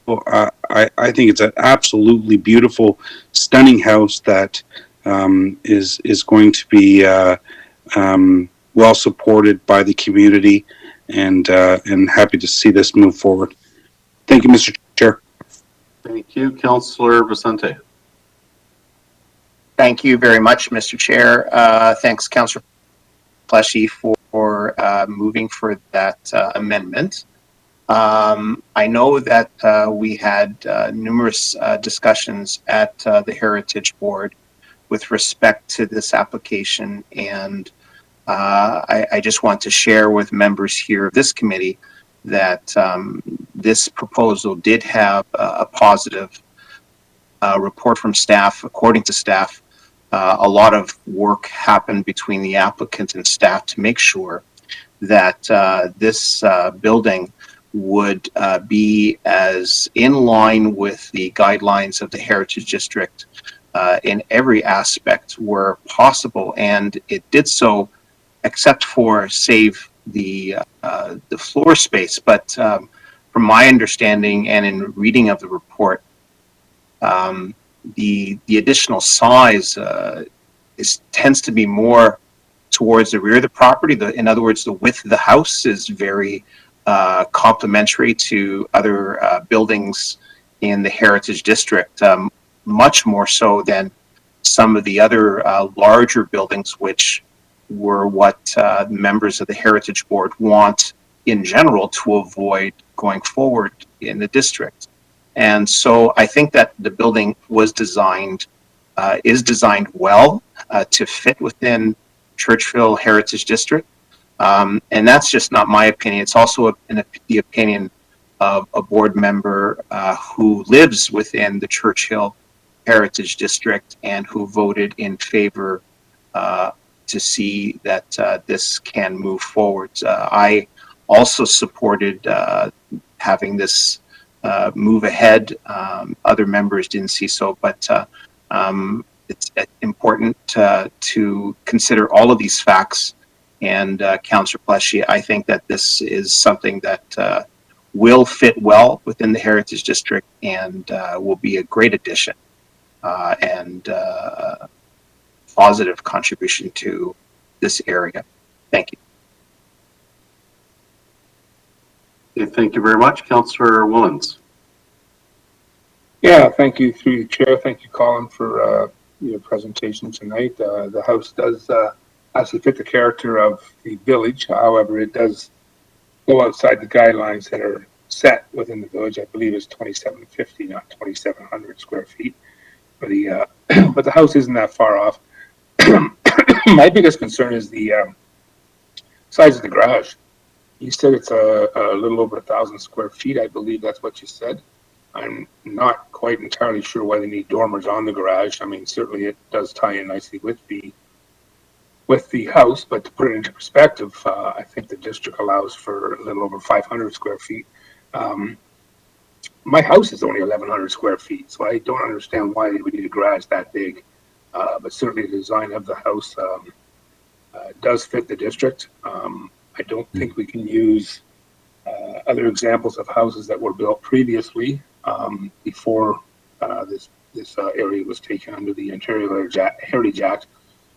But it does suit nicely, and as Councillor Vicente pointed out, most of the area is at the back of the house. But I'd still like to see staff work with the Heritage Board to come up with a better solution. I know there are some concerns from people in the village. I, for one, are big on Churchville, and thank you for speaking for me, Councillor Palashi. But I do like the district of Churchville. It is quite a characteristic area of Brampton. But I guess I'll just leave it at that. We'll just see what council decides. But I still have concern. I think, is that the second one, Colin?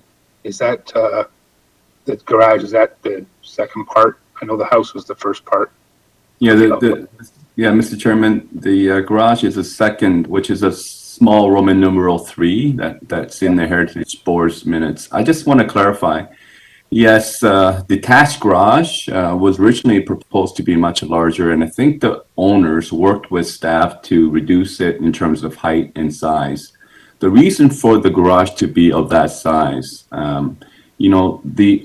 the garage provides not only for the storage and parking of 2 vehicles minimum, but also an area for hobby, hobby workshop, I guess what would be classified as. So it's an area that provides that. You'll notice on the floor plan for the house, it is basically a very modest functioning floor plan. It's got one master bedroom on the main floor. It's got a dining room, your typical kitchen, your living area, and 2 bedrooms above. Certainly, you could have enlarged the original footprint proposed for the house to create a hobby shop, but I think the owner intended that it would be better in keeping with it in the detached garage, and I think staff agree with that. And I think staff were originally very satisfied with the compromise that the owners made to reduce it. Okay, thank you for that clarification, Colin. Is the garage built in such a way that let's just bring it up, a secondary unit can be added to the top, or is it structurally, is it an open concept, open joist beam, where there be no structure above?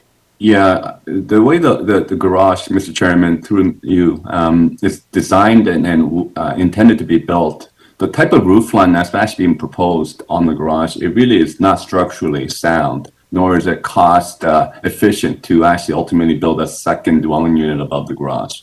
It is strictly for its function today, which is contemplated to be storing of vehicles and providing some space for hobby.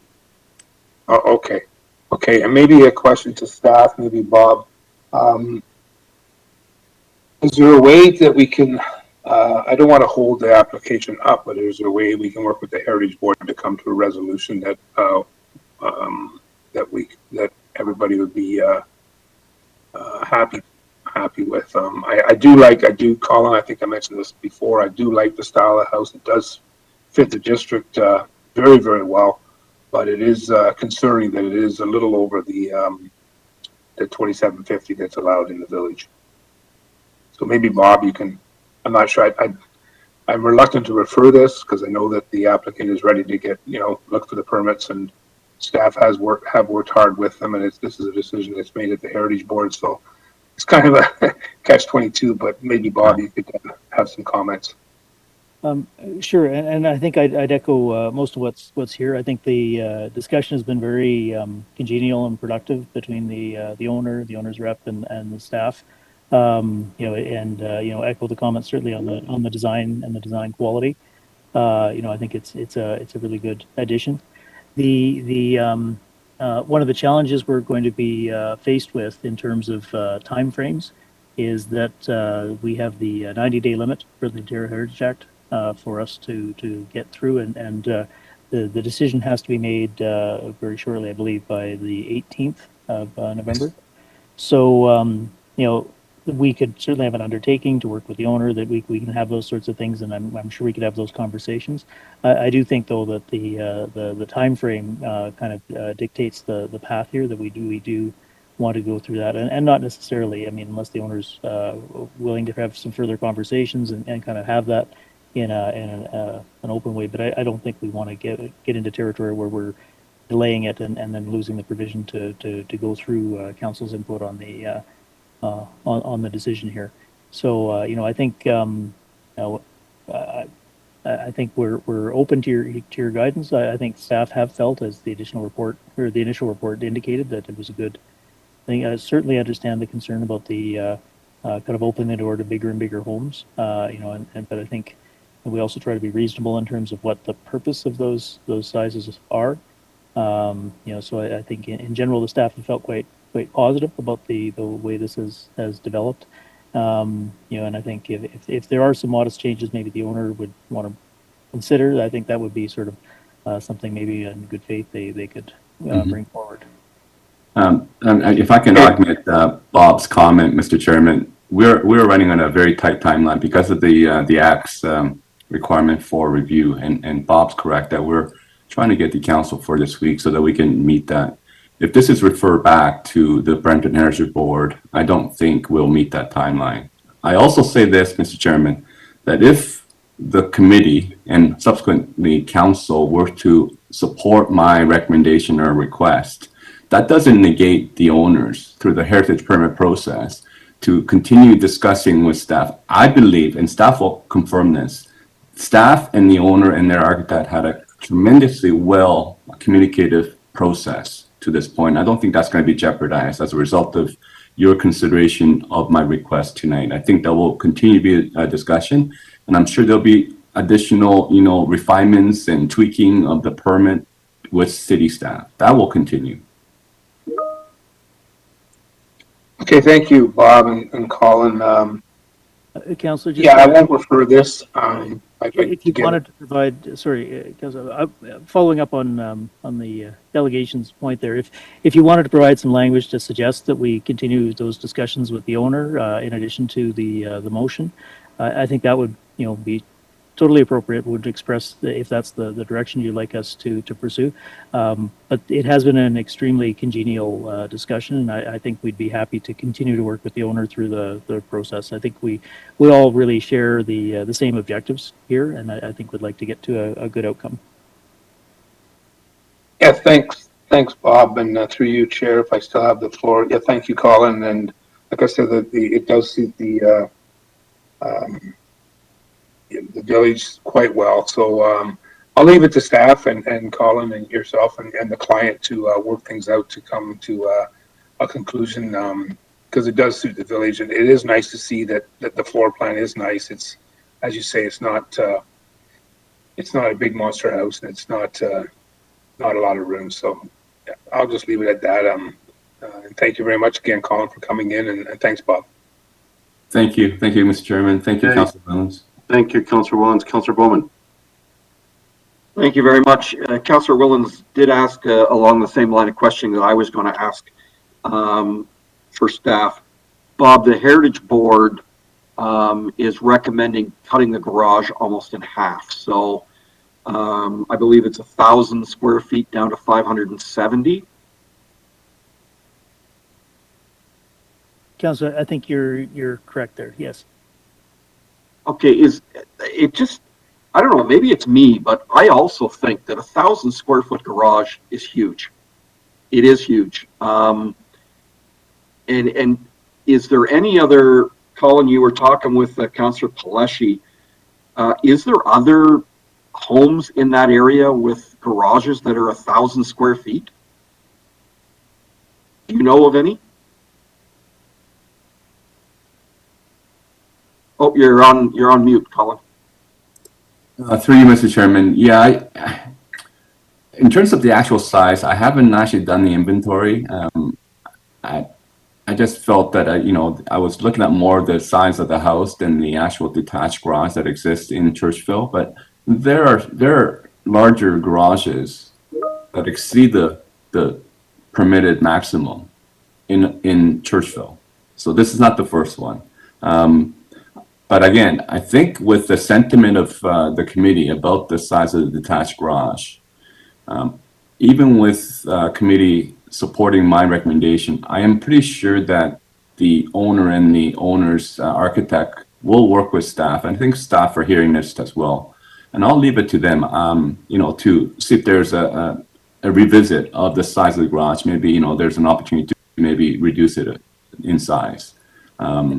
It does store, just for record, the owner did also indicate to me, not is it only a hobby crafts area, but it does store certain equipment for, would it be lawnmower or certain other equipment that would be required for the landscaping. So, I know that, garages typically, if you got two cars and you store two cars in a garage, you do need extra space if you're going to have two cars in the garage for those things as well. So last thing you want to do, Mr. Chairman, is have a garage that deters from having a car that sit on the driveway either. So sometimes you have to balance the size of the garage to what is it that you want to achieve as a character along Credit Road. Councillor, I might just also offer that at the discussion, the owner with the Heritage Board had agreed to consider some reductions. They're not shown in the plan, obviously, because that's what had gone forward. But I think that speaks to the ability for some further discussion. But the timing is really critical in this case to continue to have some council input over the process. And I should also say, Mr. Chairman, the heritage permit is still subject to staff's deliberation and discussion with the owner. All I'm trying to do tonight is to avoid a cap in such a way that the owner really doesn't have any opportunity to have that discussion with staff. And that's with the cap on house size and the garage size. Okay. No, I'm not opposed to the home itself. The area councilors seem fine with it, so that's not an issue. But it just does seem the garage is a little big. If anybody else wants to put an accessory, we're limited to 100 square feet on any other homes. So I will leave it. I will leave it to staff. I'm fine with this. The area councilors seem fine with it. So I will just leave that and leave it in their hands. Thanks. Thank you. Okay, thank you.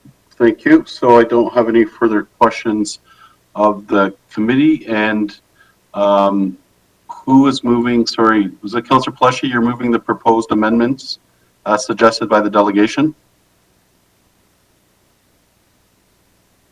And I'm happy to second as well.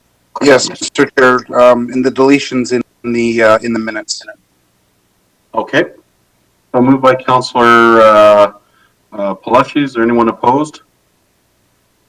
Okay, I see none. Thank you. Thank you very, very much, Mr. Chairman. Thank you, committee. Have a great night.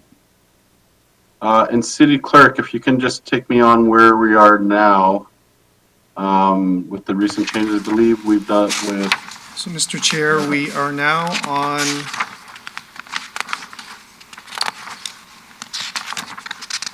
member question period, item 12. Yes. So, members of committee, are there any questions regarding today's committee meeting?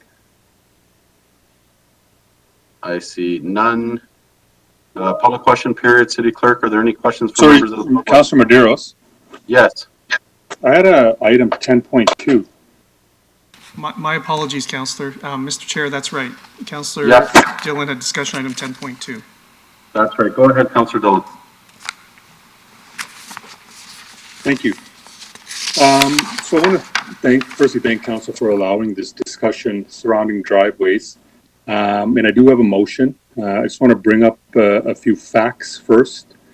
Brampton's a vehicle-first city. Our population is aggressively growing. City of Brampton has many houses that are multi-generational, who all live within one household. Brampton's population and traffic has increased beyond the scope of civil engineering and developmental expectations. Homeowner requirements from their homes have evolved over time and should be accommodated. Homeowners are naturally inclined to beautify their property by what is socially accepted within the community. As well, parking is incredibly scarce. We don't allow, and so street parking is restricted. We've seen the design of vehicles have changed significantly over the past 20 years.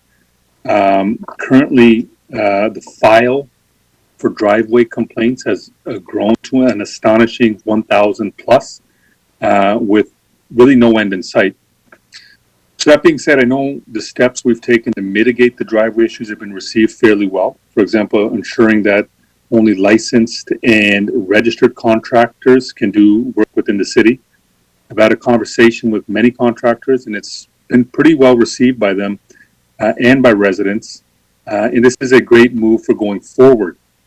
However, the current situation is a bleak one for many residents. We have as I mentioned, we have a growing list of over 1,000 driveway complaints right now, and it's becoming a concern to our citizens, and it's becoming a burden to our staffing and budget resources. We have many people who simply just want to invest into the aesthetics of their driveway to make their house and the neighborhood look nice, but now are being penalized.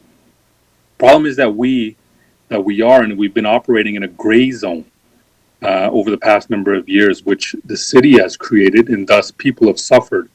And so we need to be moving towards a black and white system. So basically right now, it's a complaint-based system, and B, it encourages pitting neighbors against each other. And we've seen this through the numerous vexatious complaints that come to the attention of our bylaw. So essentially you can go forever, potentially you can go forever with an illegal driveway and not get penalized, while your neighbor, just because somebody's made a complaint against them, might have to spend thousands correcting their driveway or the infraction. It doesn't seem like a fair system. It creates disharmony within communities. So we operate on a complaint-based system. So the reason why I'm bringing it up is to find a fair and equitable solution, because I've seen and dealt with numerous complaints, and we've tried to help people out. And whereas we used to be able to come up with a solution, such as an immovable object to prevent cars from parking, for example, a light post or a bench, that option's now been removed. So what I'm basically asking for is a clear, definitive system going forward. I'd like staff to bring back some black and white options so that going forward, no one is confused and no one can argue the fact that they have an illegal driveway. And it's winter now. No one is going to get their driveway made.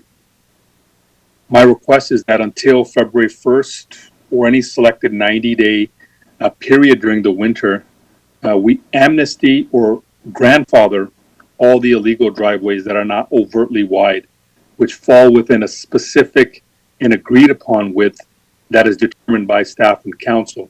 And following that deadline, no one will have an excuse to build an illegal driveway. And as a council, we can irrefutably respond when, following this grandfathering or amnesty, a resident should bring up a complaint as to why they've been penalized. And so the motion reads as this, that staff be requested to report back to committee on potential options to address residential driveway issues beyond regulatory requirements, which include but is not limited to the following: number one, grandfathering or amnesty of current illegal driveways, and specifically within certain time specifications, criteria, and or a one-time fee included. Number two, zoning and or land use changes to driveway measurements and specifications. And for staff to bring back any other feasible accommodations or considerations. Essentially what this motion is asking for is to create a fair but strict system going forward and to eliminate the discrepancies or gray areas. And what I mean is that, if we were in a gray area before, people didn't know, we gave them certain options. By allowing them to be grandfathered in, giving them a 90-day period, we give them that opportunity to say, okay, listen, whoever was had a legal driveway before, again, within certain parameters, your grandfather, but going forward, we're going to be extremely strict. And we can, again, irrefutably tell people, hey, listen, you know, these are the rules. You had an opportunity. And if you didn't do it, you're going to have to not pay the consequences, but you're going to have to, you know, follow the bylaw and reduce the size of your driveway. So, you know, those who are not overt offenders and fall within a certain criteria should be grandfathered. For example, those who didn't pave their full front yard, but may have widened their driveway in order to make their house look nice, or because due to economic or financial reasons, they may have an additional family member living with them. And this motion asks for the possibility of any additional creative or innovative ways to tackle this issue going forward. And, you know, this is just asking for a report back. And I guess finally, you know, we're dealing with people here. They are property owners, and for the most part, are honest, contributing members of society and should not be accused of committing some sort of sacrilege. There's been amnesties given before, much larger issues. You know, 6 million illegal immigrants in 86 were given amnesty. And, you know, I'm not comparing this to that at all. But what I'm saying is this is about 1,000 driveways. You know, and most of the homeowners are, you know, as I mentioned, just, you know, good citizens, and they just made the driveway a little bit bigger. And going forward after this, if you're able to register it or grandfather it, you're fine. If not, then after that, you know, they'll have to deal with bylaw. And so the motion's up, and if there's any comments or questions or suggestions, I'm open. Thank you, Mr. Chair. Okay, thank you very much. Councillor Bowman. Thank you very much, Mr. Chair. I certainly appreciate Councillor Dillon's motion. And, you know, I've got a number of residents as well that have very large driveways that would love to see them grandfathered. But on the other hand, we've also got a ton of people who have been obeying the bylaws, who have not enlarged their driveways. And I'm afraid that by grandfathering those who have not obeyed the bylaws, we're getting into a situation where we're sort of penalizing those individuals who did adhere to the bylaws and didn't expand their driveways, because those around them who did are now fully legal if we do that. So I do have an issue with that. The other thing is, you know, we've put this off for years through COVID and through various motions to try and figure this out. And, you know, we just passed a motion not too long ago that we resume going after these illegal driveways. We've declared a climate emergency. We are well versed that we have too much excessive runoff, causing way higher costs for runoff water than we should ever be looking at. We're trying to get people to move from automobiles into cycling and taking up lanes on roads with cycling lanes now. And to me, unfortunately, this sort of just flies in the face of all those things. By allowing the bigger driveways, we're encouraging more runoff. We're encouraging more use of cement, which is one of the biggest contributors to environmental issues that we could ever possibly deal with. We're certainly not encouraging people to get into cycling if we're allowing them to have more and more space for cars in their driveway. So I can't support this, unfortunately. And I think that, you know, we've put this off long enough, and we need to do something. We need to address the situation. I can't speak for Councillor Dillon's ward. I don't go out there an awful lot, but I can speak to my ward, our ward, and I can tell you it is a chronic problem in our wards. And we're seeing houses that, you know, have 4 feet of grass and 35 feet of driveway now. So this is just unacceptable. So I can't support this the way it is, and I can't justify sending it back for any more looks at this driveway bylaw. We've got the bylaw. I think it's just a matter of enforcing the bylaw. Thanks. Thank you. Councillor Fortini. Mr. Chair, this is an issue that's going on. It's damn if you do and damn if you don't. But, you know, how are we going to address this? And I get what Councillor Dillon's saying and also Councillor Bowman, but when there's, you know, people can't afford buying homes and there's 2 or 3 cars in the driveway. And if we can't do a driveway, I think we should start looking into a permit, maybe for the roads like Toronto does and other cities, because at the end of the day, a lot of people are living at home and the driveway's not there. We just talk about group homes, about their parking, but we're attacking the residents. Same. So I'm okay to support this if the driveway's a little bit bigger than normal, so long as it doesn't take the whole lot. On a 50-foot lot, I don't want to see a 40-foot driveway, but if they're off a couple of feet, it's not the end of the world at the end.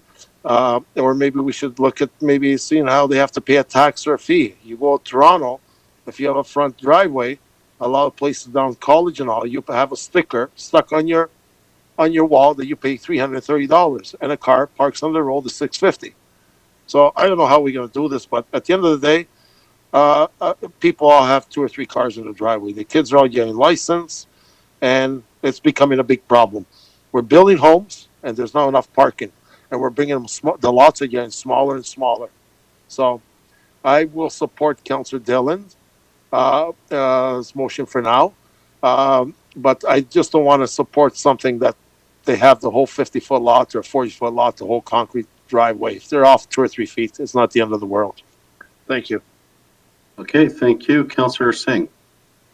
Thank you, and I will be supporting this. This is a major issue in my area. It's covered extensively in media as well. A lot of innocent homeowners are getting hit by this. Barely, many people have lost their jobs during COVID, and this additional stress I don't think is warranted. I will just request that we look at an amendment to number 3. If we could also look at adding a yearly annual fee to the water bill. I've been trying to push for that. If Councillor Dillon, you wouldn't mind as one of the potential solutions. I'd just like to see what that looks like for the city as well. Councillor Dillon, do you accept that? Chair, sorry, I don't understand what the yearly added water So bill to is. the water bill, if you're over a certain criteria, then you would be charged to your water bill, because the issue is with the driveways, the water runoff. So it would help assist with that. So we added a one-time fee in number 1. Yeah, but I'd Right. like to look at a yearly one. Just look at it. I'm not saying we'll have to do it, but I would like to look at it. Sorry, just for more clarification, what specifically does that have to do with the driveway widening? Because if you're over, you have additional runoff. So that if you want to keep your driveway, then you would compensate for that runoff, right? So it's just another option that we could look at. Okay. Yeah. So if we can change the yearly annual to costs. Sure. Okay, thank you guys. I appreciate the chat. Are we good there then, Councillor Singh? Yep. Okay, great. Councillor Willens. Thank you, through the chair. I'm going to call the question. Okay, we do have other speakers. So you want to call the question, City Clerk, if you can please advise, can we call the question? We would have to take a vote on calling the question, and still people who haven't spoken have the opportunity to speak. So through you, Mr. Chair, I suggest you take the vote and call the question. If it carries by a simple majority, then it means those members that haven't spoken will still be given an opportunity to speak, but no other members can speak. So a number of members haven't spoken. Councillor Vicente was next on the list, and he would be afforded the opportunity to speak if call the question carries. Can be a recorded vote for call the question? Yes, you can.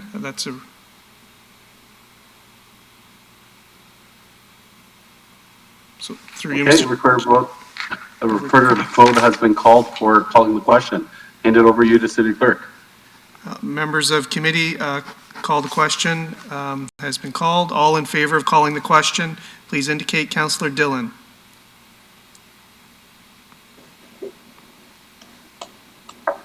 Councillor Dillon? Okay, can you hear me? I said no.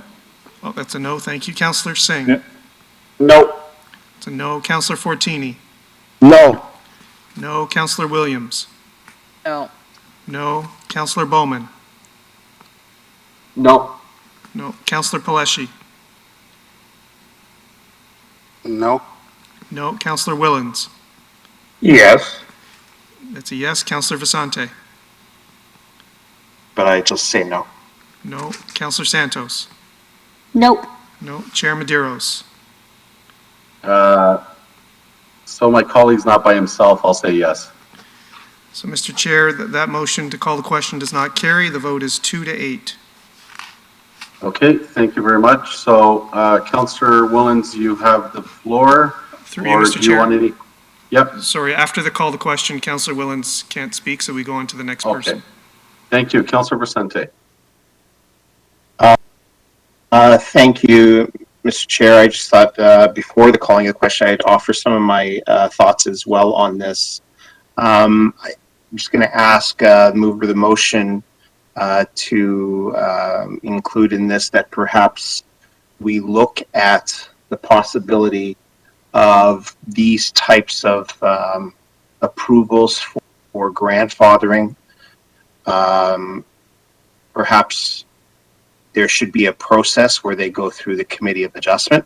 I believe that is a process that exists even today, and that might be a very good middle of the road possibility here. And with the Committee of Adjustments, you have members of the community who would make very qualified, informed, and expert opinion as part of a review on a case-by-case basis. And I think that that is a process that we could all trust. I agree with the suggestion by Councillor saying for fees that would need to be part of this, because yes, it's true that additional pavement would increase runoff and add to the city's costs for maintaining that infrastructure. But also, we had a very good delegation at the beginning of this term with respect to an idea that what is the normal, what is a typical number of vehicles that might be found parked in front of a domicile here in the city of Brampton? And should we consider a fee for those homes who use more of our road infrastructure and so therefore would pay a fee, and perhaps some homes where they don't have as many vehicles might see a break? And I'm not quite sure. I know that that was taken into account and perhaps wasn't feasible. But if we have a home where a large number of vehicles are being parked in front, technically they're using more of the infrastructure of the city, and we need to be making investments in transit. And so if there was a fee, I think it should not only be for consideration of runoff of water, but also to offset our investments in transit. And so if the mover of the motion would accept that as one of the considerations for staff, or staff would just take that as direction. So money for transit and the possibility of the Committee of Adjustment having the purview for making these decisions, particularly as they pertain to grandfathering.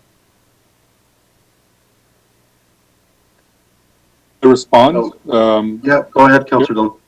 Yeah, that's something, you know, we had some discussions with, it's been a while actually, just because we've had such long meetings. This discussion was kept getting deferred. It got deferred a couple of times.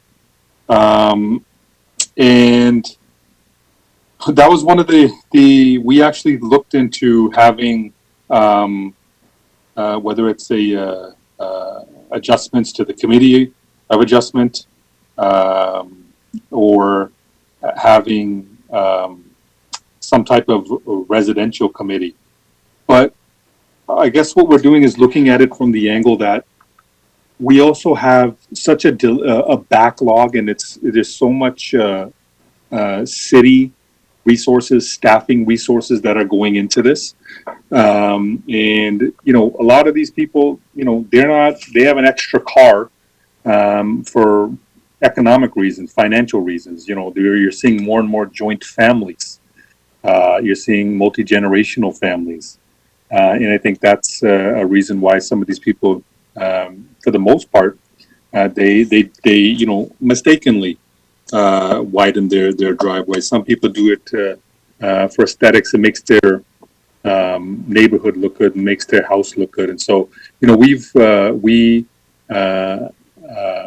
looked into that option. We had many discussions with staff as well, and I think what it does, it kind of jumbles the thing up. It takes away from the main point, which is to indeed move into the grandfathering of the amnesty. And again, we're also asking staff for zoning and land use changes to the driveway measurements. And what we want to do is make it a black and white system, as I mentioned before. That's going to, I mentioned gray because, Councilor Vicente, you could have a wide driveway. I could, have a wide driveway, but just because somebody complains against you, you'll have to pay to correct it. Meanwhile, I can go 20, 30 years and nobody will say anything to me. So I think what it does is gets us into that black and white zone much more quicker. It allows us as counselors, as staff to again, irrefutably respond to residents when they say, listen, I have a wide driveway. Why can't I have it? Well, we'll say, listen, you had an opportunity. We gave 90 days. It was, information was provided to everybody, whether it was newsletters or whether it was an ad in the Brampton Guardian or whether it was on a Facebook post. Everybody will get the opportunity to become aware of it, or we'll try our best for them to become aware of it. But I think going through a committee, it just delays it. It lets it lag a little bit more. Again, just to conclude, we want to get this move into a black and white system where everybody knows the rules and everybody abides by the rules as quickly as possible. So no, I couldn't accept the friend. Thank you. Respectfully. Okay. Thank you, Councillor. And with respect, yes, Mr. Chair. No, you still have the floor. Through you, Chair. Thank you. And so, with respect to the fees for transit infrastructure improvements, Councillor Dillon, are you amenable to that? So, if you look at number one, and I put a one-time fee included, I think that can cover everything. I don't think we necessarily have to. It'll give staff enough to work with. I think they can take it as advice and direction to come back, but. I'm giving them, I guess within the motion, it's kind of giving them a broad look at things. So I think as direction, they can come back, but I don't think we need to specifically mention anything. I kind of want them to work with that one-time fee included for them to kind of decipher how, that fee should be used or how it should be structured. So if I may, through you, Chair. Yes. Thank you. So, if I go through a process with the city to make an improvement to my home, for example, add a sunroom or make an addition, yep, I'm paying a fee to work with the city to get the necessary approvals in place. And then, of course, I have a cost to make the upgrade, but then I have a home that has an improvement that is now part and parcel of that home and I see a value add. The reality is that if we are encouraging the use of more vehicles, we are adding to the load of our road infrastructure, and to Councillor Bowman's point with respect to us making improvements to transit, we should find a way to offset that. And so if you don't accept the amendment, that's fine. I hope that staff can find a way that is fair and to make this something which is not just a fee, but also a positive contribution after going through a process like this. Sorry, may I respond, Chair Vicente? Yeah, go ahead. Yeah. Yes, I'm done. Oh, sorry, Chair Madero, sorry. Yeah. I think it's covered in number one. I think it's covered in number one. So again, I don't think it's necessary to add. I'd like staff to kind of go away and bring some options back, not limited to one thing, but again, that's advice for staff. But again, specifically, I wouldn't add it to here, but again, it's included in number one, and as well as other. Through you, Chair. Then I would just point out then that the wording where it says one-time fee, that excludes both Councillor Singh's amendment and mine. Yeah, and I was having a little bit of difficulty with Councillor Singh's amendment as well. Guys, I'm going to intervene. So, Councillor Vicente, just as a reminder, if he does not accept your amendment, you can still put the amendment on the floor and we can vote on it. I'm not encouraging you to do it, but you have that option. So you don't. An amendment does not have to be accepted by the mover of the motion. So procedurally, if you would like to keep it on the floor, you can keep it on the floor. I would like to keep it on the floor, Mr. Chair. I believe that it is important. Okay, so we'll vote on your amendment. Thank you. Next, I'm going to go to Rick Kennard. He's been asking staff, I've been asking to speak to this. So go ahead, Mr. Kennard. Thank you, Chair Medeiros. I appreciate the opportunity to speak. The motion is a fairly involved motion, and I think I understand the intent of the information that's being requested. I would like to say that the rules as they exist today, from an enforcement perspective, are black and white. We understand what the driveway requirements are. We understand what has to be enforced, and there is a bit of confusion, I think, in the or among the residents, partly because there was a period within which we weren't enforcing the driveway requirements because we were considering the policies for one, and the situation that was brought about by the pandemic created other hardships that I guess supported that we would put on hold the enforcement requirements. To outline, I think, all of the possibilities and to better explain how grandfathering would work or what amnesty might look like, I think it is appropriate that we report back. There is a lot to cover, but I do have one question. However we move forward with this request to report back, we do have driveway regulations that are in force at this point in time and are enforceable currently. And so I think it would be beneficial for us to have that clarity if council is expecting that there is another break in the enforcement of the current requirements of the bylaw for driveway widenings while this report is under consideration, or if staff are to continue the current enforcement efforts of the bylaw that's in place, or the bylaw requirements that are in place. And secondly, I think a report that's of this nature would take a little bit of time to come back with. If we're looking at, having fees for driveways potentially that are not in compliance, we could be looking at having to inventory essentially all of the driveways in the city to know what driveways are illegal and which rules apply to those driveways based on the time in which they were constructed, and then be able to identify those that are not in compliance. So I mean, that alone, if we were to move forward with charging fees for driveways that are not in compliance, would be a monumental effort. That's not to say that we would have to do that prior to reporting back, but just something to consider when we're looking at whether or not driveways across the city are in compliance with the provisions of the bylaw.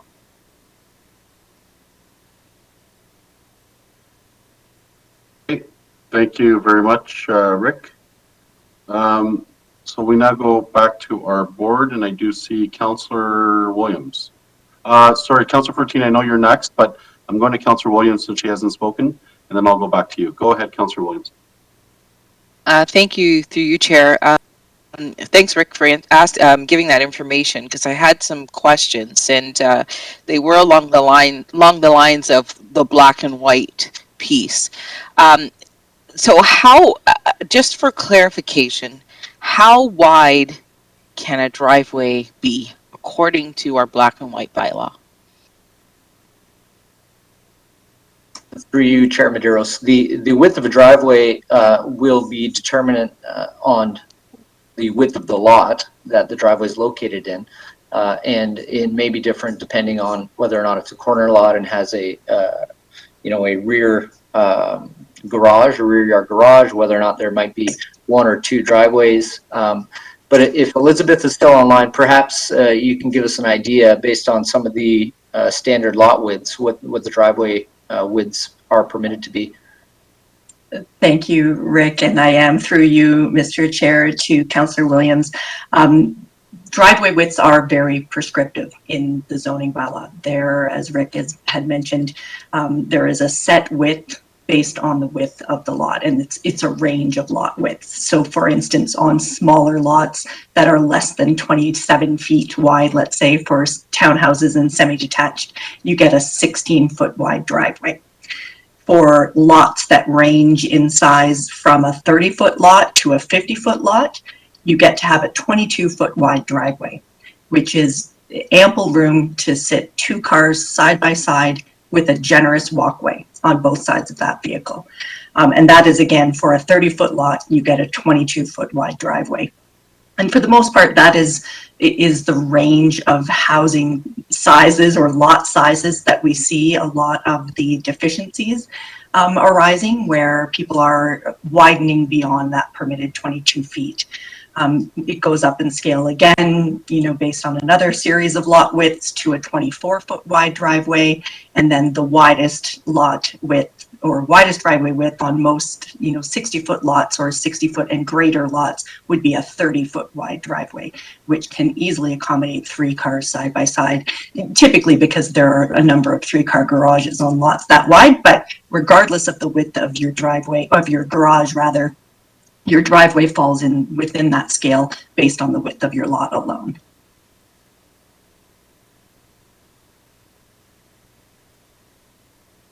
Okay, Councillor Williams.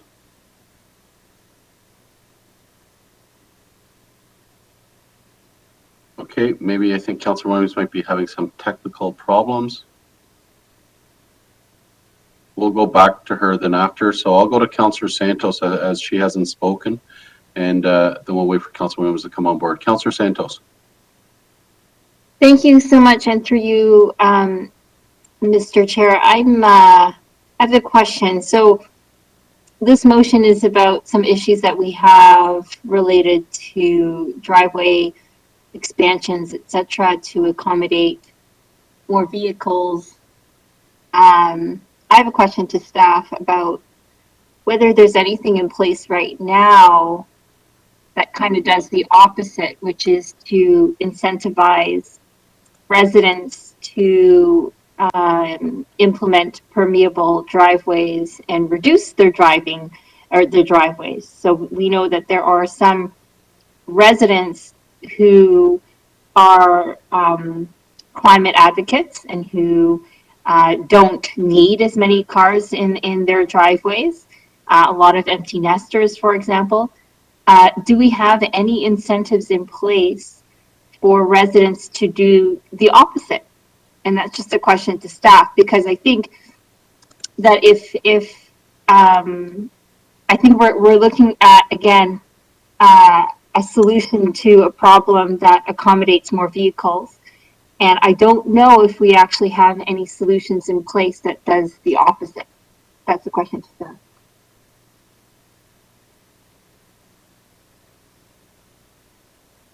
Through you, Councillor Medeiros, it's Rick. I'll attempt to answer that question, Councillor Santos. I'm not aware of any incentives that are in place that would, encourage somebody to either reduce their driveway width, below what the requirement is or what they currently have, or to provide a permeable driveway of any sort. The permeable driveway solution is one I know that has been brought up in the past, and one that Councillor Paleshi has certainly brought up a number of times when in discussion with the driveway widths. And that is something that would have to come through the zoning bylaw amendments and would be a public process, which would have been different than what we did with the driveway report. Having said that,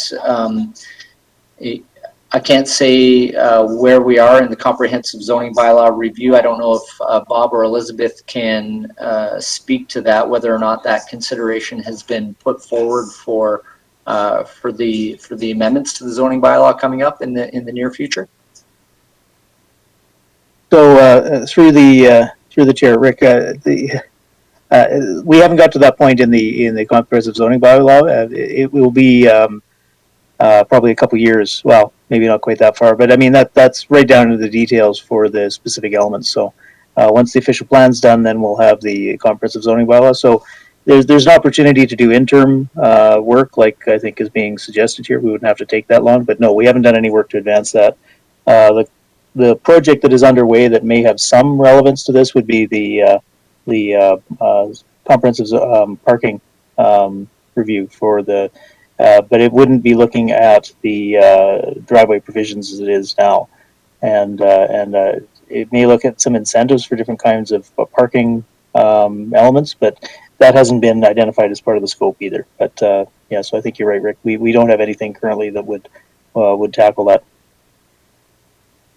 Thank you, through you, Mr. Chair. And so I think that might be interesting, right? So as folks are starting to, and to Councillor Bowman's point, as we were trying, and Councillor Vicente for that matter, as we were trying to incentivize people, whether they are living in secondary units or otherwise, but incentivizing folks to take transit and or utilize active transportation, are there ways then to incentivize residents to instead take a more sustainable climate action approach to their driveways?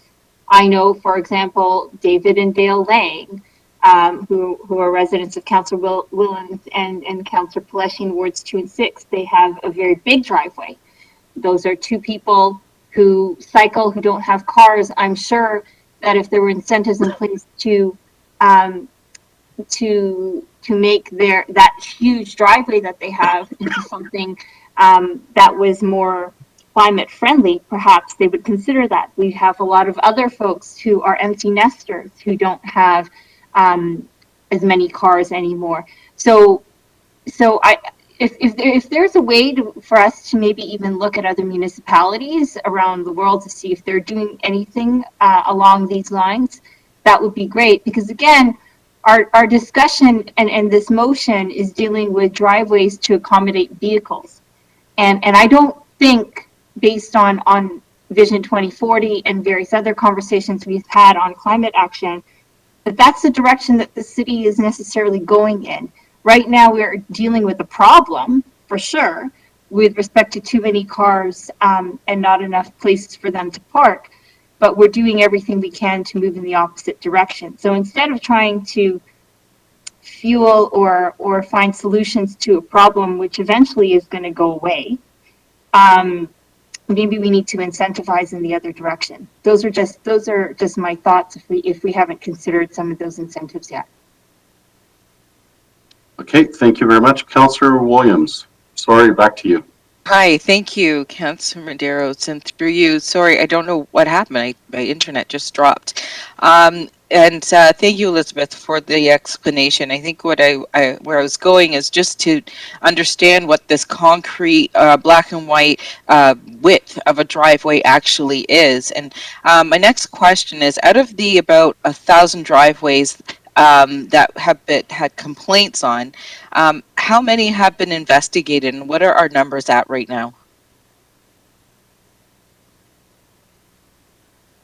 Through you, Chair Medeiros, that would really be a question that we would have to ask bylaw enforcement. And to be honest with you, I took a quick glance through the attendees. I don't see anybody from enforcement on the call tonight. We can certainly find that information out for you and report back to you. Okay, that'd be great, because I think we just need to know what we're looking at. And also, I'm curious to know what the average cost it is to have to cut a driveway to bring it back into compliance. That's also a number that seems to be arbitrarily decided upon, but what is it actually costing residents to put their driveway back into compliance? Does anybody know that answer? Through you, Chair Medeiros, probably Councillor Fortini is the best person to answer that question. I was thinking that too, you know. But I was wondering if he was going to jump in. But I mean, yeah, I would expect it to be quite varied depending on whether or not it was interlock or concrete or asphalt. So, you know, depending on the type of driveway you've installed and how intricate or you know, decorative you went with it, you'd see a pretty broad range of costs. And, you know, certainly the cost will go up as the driveway was, you know, wider. So if you had to remove, you know, 5 feet versus, you know, 5 inches, you're looking at quite a difference in cost. I'm not too sure that you know, from the city's perspective, I don't know that we're privy to those numbers. So we would have to, you know, kind of get estimates, I guess, from the industry to get back to you on that. Yeah, and I think it's just would be good to know for context, because I'm also curious to know, I want to revisit Councillor Vicente's comment about the Committee of Adjustment. That is a process that we have. And so I wonder if, what would the implications be if the driveways that wish to be grandfathered, because maybe not all of them wish to be, and maybe a number of them actually will have to be brought into compliance because they're extremely over the black and white distance requirements. So what would that mean for Committee of Adjustment, and are there fees that would have to be paid if we were to go through Committee of Adjustment for those driveways who would want to be grandfathered? Through you again, Mr. Chair, the Committee of Adjustment applications are accompanied with a fee. So there is a fee associated with those applications. And, you know, residents do have that process available to them if they're looking at varying one of the provisions of the zoning bylaw. So as it exists today, unless I'm missing something, the Committee of Adjustment process is available for anybody who would like a driveway that's wider than permitted in the zoning bylaw. Okay, so these, sorry, my son, I guess he's crying. I guess you might be able to hear that, but I hope not. I'll keep going on. What, I'm sorry, I have to.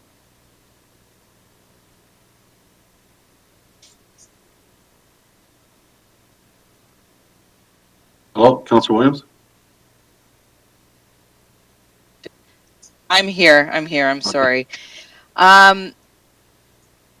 So there is an opportunity for people who do want to be grandfathered into our system to go through Committee of Adjustment. to be grandfathered. So I question, why aren't we just using that system that we already have to give people an opportunity to have their driveway um, grandfathered in or allowed? And so I think that is something we should be looking at. And maybe if, when the report comes back, looking at the cost that it would cost our residents for a committee of adjustment process. And I'm really curious to know how many driveways would be have this option available to them, because we have these systems in place, and these systems that have in place have been here for a while. So I think that is something that our residents should be guided to, rather than really us looking at grandfathering and all of these other systems that are that we're trying to look at. We have a black and white driveway system. It's clear. You have a certain size house, you widen your driveway to this point, and that's it. But I think when you don't go back to the bylaw as it is written, and people think, well, then if they're not going back to the bylaw as it is written, then maybe I can get away with taking a mile instead of the inch, right? So I'm really curious to know about that. The committee of adjustment, I think that's a system that we already have in place, and we should be looking at that. So I'm going to listen to what other people have to say, but I'm having a hard time agreeing with doing a grandfathering process when we have a grandfathering process through a committee of adjustments. Thank you. Okay, thank you very much. And I'll go back and I'll speak after. But Councillor Fortini, you were next before I went to those who did not speak yet. So go ahead, Councillor Fortini. Thank you, Mr. Chair. We've been going through this over and over. The committee adjustment, I'd like to see how many driveways go there and get approved. And committee adjustment, there is a process, yes, but it's also a big fee. And at the end of the day, it's like brushing off from one department, sending it to someone else, because they never get approved. My worry is, the most is, and I have a rental home here in Brampton, when I asked to extend the driveway, even though we have bylaws on a 50 foot, 40 feet, 30 feet, or 18 feet, what you can do. And the city comes around and says, no, you cannot do it because your water meter has to be 5.6 meters. So there's so many issues on this. And the rental property I have, they can't even get the bins out. So people actually do it, not only for basement apartments and 4 cars or 5 cars, it's also for convenience. And the city does not allow it. They ask for survey. They ask for so many things. So at the end of the day, we got to really look at this thing, what's right. Going back to Councillor Singh sending for the water and all, that money goes to the region. It doesn't come to the city. So I'd like to really look what Toronto does. There's a property down there we have, and they actually pay a fee to have your driveway widened, and it goes over to the city, and you have to pay that every year. One time you skip that, you lose your rights for that driveway. So there's many cars now, and every driveway you go, people have their kids, they're living at home. Unfortunately, these are the room that you have in your driveway, and you can only do so much. So we're building the homes, the parking's not there, we don't want them on the road. We have to come up with a solution.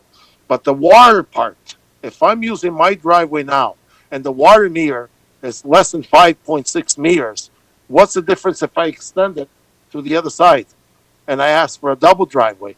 But the city will not approve that. So that most of these driveways illegal are because of that. Committee adjustment is only bringing the residents to spend more money, and at the end they never get approved.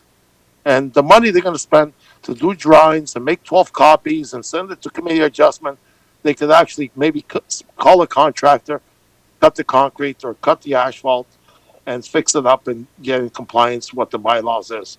So I think we should really look into these the right way. So I kind of support Councillor Dillon's motion.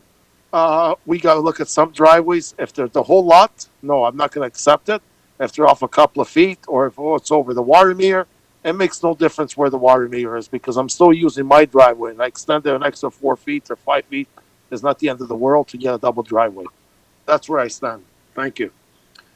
Okay, thank you very much. And I do see Councillor Dillon. I'll trust the okay, Alan, if you are director, if you would like to just maybe comment on the role of Committee of Adjustment regarding driveways. Great, thank you, Mr. Chair. Yeah, just trying to provide some clarification as it relates to Committee of Adjustment and the driveway widening applications that we do get added that the Development Service staff comment on and provide recommendations to the Committee of Adjustment on. We don't have the data with us right now, and by all means, development staff can look at really the types of and number of applications that we do get on a yearly basis relating to driveway widenings and how many it is that staff recommend approval toward and how many the Committee of Adjustments do approve as well. But I would guesstimate at this point in time that probably on a yearly basis we have in and around 30 applications land with us. And really, of all those applications that do land with us, I would guesstimate that staff probably support half of those. In looking at those applications, we always try to understand really and have some flexibility with respect to really understanding the need for residents to have some flexibility towards widening for their own functional purposes and store cars on the driveways, but then try to strike a balance with trying to understand the intent of the bylaw towards ensuring that a sufficient amount of landscaping exists on the site as well and trying to maintain the character of the streetscape. So in considering those things, staff, we find generally we can recommend approval to the committee for half of those applications. But that's right. The Committee of Adjustment minor variance process does exist entirely today, for any applicant that really does have a driveway that's wider than what's permitted and already done, or if it is that they have a desire to go ahead and get permission first and widen thereafter beyond the zoning bylaws maximum requirements. So that does exist currently. I don't have information as to the fee associated with the applications right now. With Corizola, perhaps might have that information at hand as far as the cost of minor variance applications for the residential dwelling sites. But just wanted to provide some of that clarity to the councillors if it might help. Okay, thank you very much. I don't see any further speakers, and I will. Just one. May I speak? Just one final time. Yeah, Councillor Dillon, go ahead. Yeah, I'm sorry to I know I understand it's getting late, and it's been a fruitful conversation, and I just kind of want to clarify a couple of points, and I really appreciate everybody giving their input and insight as well. The Committee of Adjustment, Councillor Frattini's right. It's whatever staff does recommend. The committee usually does go with that, and I could speak for Councillor Singh and myself. We have so many of these complaints, and we go to the houses directly to deal with them. We had a system in place where I'm not sure if everybody else did this, but we'd ask staff, hey, can you put staff would be okay with a permanent light fixture, a bench, or something like that where somebody couldn't park. And when I talk about gray zone, I'm talking about previously. We were in a gray zone where you could widen it, but you get to put that the light there, and staff was okay with that. And when I talk about gray zone, I'm also talking about the fact that and I'll say it again. You can we have. It's an unfair system where you have residents, again, 20, 30 years they can go without having a complaint against them, but the other person who's in front of them might have a complaint. You see the rise in vexatious complaints. It's pitting people against each other. That's where we were before. We had emails where one guy gave 100 or something, or at least dozens of addresses to staff. It was a vexatious complaint. So what I'm saying is this: essentially, kind of run it down now. If if there was a grandfathering of driveways, if there was a amnesty provided, whatever way you want to define it, whatever you want to call it, and we gave them 90 days, everybody knows about it. We can, as council, as staff, be very clear after that. Hey, listen, there was an opportunity, and if you didn't take advantage of that opportunity, we're really sorry, but we have to go with whatever the rules are now. So that's what I mean by gray zone in moving into black and white. Is we can, as council and staff, let people know, hey, listen, you have to abide by it. We don't have to work with staff to say, hey, is there a workaround around this? Can we have some forgiveness? It's just black and white going forward, and there's no ifs, ands, or buts. And as counselors, we don't have to again try to find some types of solution for them. It's either if you violate the bylaw, you have to face the repercussions, whatever they may be. And if you got the amnesty or the grandfathering done, then you're fine. But it's basically the gist of all is some people made mistakes. That's fine. Let's move forward. And let's carry out the bylaw in the way it was meant to be. So I hope I'm able to clarify a couple of things. Again, the committee of adjustment, it's, if you pay a one-time fee, it's the same, you pay $500 for the committee of adjustment, you're not sure. But this way, there's at least a little bit of certainty. And again, number 3 and 4, I'm open to accepting them. I don't necessarily agree with them fully, but if this is what it takes to get this moving forward, I'm okay with that. So I'll leave it at that, and I appreciate everybody's input on this discussion. Okay, thank you very much. Councillor Palucci. Thank you, Mr. Chair. So we've talked about this many times before. I guess ultimately what we're not talking about is the water that goes into the sewer system rather than being put into the ground. This motion or any other motion that we've ever dealt with in the past talks about that additionally. So I'm going to continue to not support widening of driveways unless somebody wants to talk about if you widen your driveway, you turn your entire driveway into a permeable surface. Then, and until then, the rules have been around for a long time. I don't think for one second that people that widen their driveway didn't know about the rules and decided just to kind of look the other way, and hopefully that they haven't been caught for the last 30 years. So unfortunately, it is complaint based, and we put a lot on our bylaw officers that when those complaints come in, that they have to go to these houses and talk to the residents and deal with these issues. So I'm going to continue to not support grandfathering of any illegal anything until we start thinking about something a little bit different.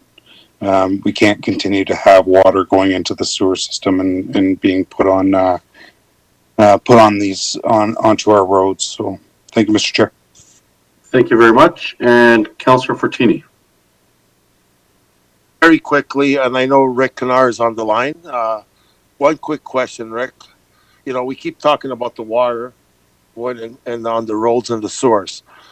So we have a bylaw on restriction on driveways. Where's the water go from the backyards when people have a full concrete backyard? And they got swales and they got sewers every 5 homes. Where does that water go? Through you, Mr. Chair. Thank you, Councillor Fortini. That water, it eventually will end up in the same place, whether it's through a rear yard swale and a rear yard catch basin, or whether it drains, front to back, eventually, a few lots down the road. But ultimately it all goes into the stormwater management area for the subdivision in the same place that the water from the front yard does go to. That's where I always said, for a long time I've been saying this. So if we're using excuses for water going into our sewers from the driveway, why don't we have a bylaw for the backyards and we're only allowing 2 feet swale? And you could do your whole concrete in the backyard. That water goes in the swale, slopes in the swale, goes into the drains, and it so goes in the same catch basin as the roads. So we should look at the bylaws, also the backyards, if we're worried about water, say you only allow 50% of concrete or interlocking, because that water still goes in our drains. So I always found that, and I said it many times, when we look at the water in the front, for me, it's an excuse to not get basement apartments, or it's not to widen driveways.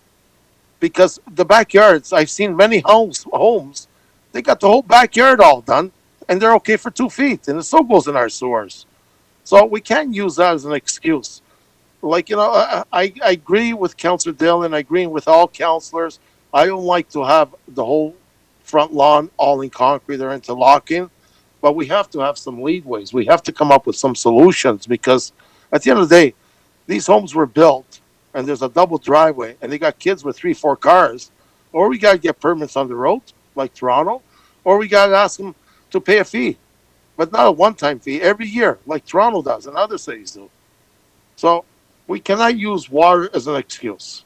That's just an excuse, because the water in the back still goes in the same swale and it goes into our sewer lines. Those are connected to the front lawn and the swales. So that's just my input. Thank you. Okay, thank you very much. And I will be the last speaker. And just lastly, and I appreciate what Councillor Dillon is trying to do here with his residents. I can't support it just from trying to be consistent, because of the message it sends to those who do follow the rules. And notwithstanding, some of my colleagues pointed it out, and the most important part or concerns I have with this motion is the way that it challenges the integrity of our system that we've built, especially from enforcement down to all the initiatives that we've rolled out as a council. When we talk about environmental protection, we talk about Vision 2040, et cetera, et cetera. It kind of goes against everything that we're sort of spouting as a council and decisions that we've made. And that's just my humble opinion, that by us doing this, and notwithstanding all the other rationale that we have, but I just wanted to provide that rationale that, notwithstanding the other issues, but I do think that the integrity of not only our enforcement, our bylaws, everything becomes challenged in if we're grandfathering this, do we grandfather other, do we go to illegal basement apartments and grandfather those later? So for us to have a system that people believe in, and the last comment I would say to our bylaw officers under Paul Morrison's leadership, they are not heavy-handed at all. They come with, from my experience, and other councillors may differ, but they've always worked with the residents. They give them every opportunity to comply. They're not heavy-handed at all. And so I do feel that our bylaw officers are very respectable with our residents, and the bylaws that we have in place right now, I think, are adequate. So that was it. And okay, Councillor Fertina, I'm going to give you this luxury. You've spoken 5 times on this, and I'll allow you for your last comment. Go ahead. You just reminded me. Sorry, Rick Knar is on the line. I could understand certain areas where they got a sanitary sewer and a storm sewer. But you get Peel Village or part of my area where Bramalea is, we have one only sewer, which is a storm sewer. Everything's connected to one line. And when the roads get flooded, it goes back into the people's basements. Am I correct? Before we go to Rick, maybe we'll go to engineering, Rick, if you don't mind, because we do have Frank Mazzotta, who's here from engineering, and he's probably better placed to respond. Unless, Rick, you think that you have the better expertise. No, Mr. Chair. I would agree that Frank has far more expertise than I do. Okay, so Frank, do you want to, if you're on from engineering, go ahead. Through you, Chair. Thank you, Rick, for those kind comments. With respect to the sanitary sewer connection, flooding of basements has been found to be commonly from that source. However, there are a lot of things that affect basement flooding. So, I've heard about the discussion today about the imperviousness increasing, backyards, driveways as well. And I think there's also some work being done with the stormwater fee rate that will help hopefully provide an incentive to reduce imperviousness across the city. So, and that's to, you know, some of the earlier suggestions about looking at ways to hopefully, you know, go in a different direction here to try and reduce the load on the infrastructure. So maybe we'll see how that unfolds, because that is just in its infancy here. So hopefully that will be a helpful measure. Yeah, thank you, Frank. And I know the region, they give the rebate anyone to put a backwash valve, because certain areas like Peel Village or Bramalea, because they have one sewer, they don't have a storm and sanitary, it backs into people's basement. So there's certain areas, you know, that we could allow these driveways, but certain areas, unfortunately, the infrastructure is not there.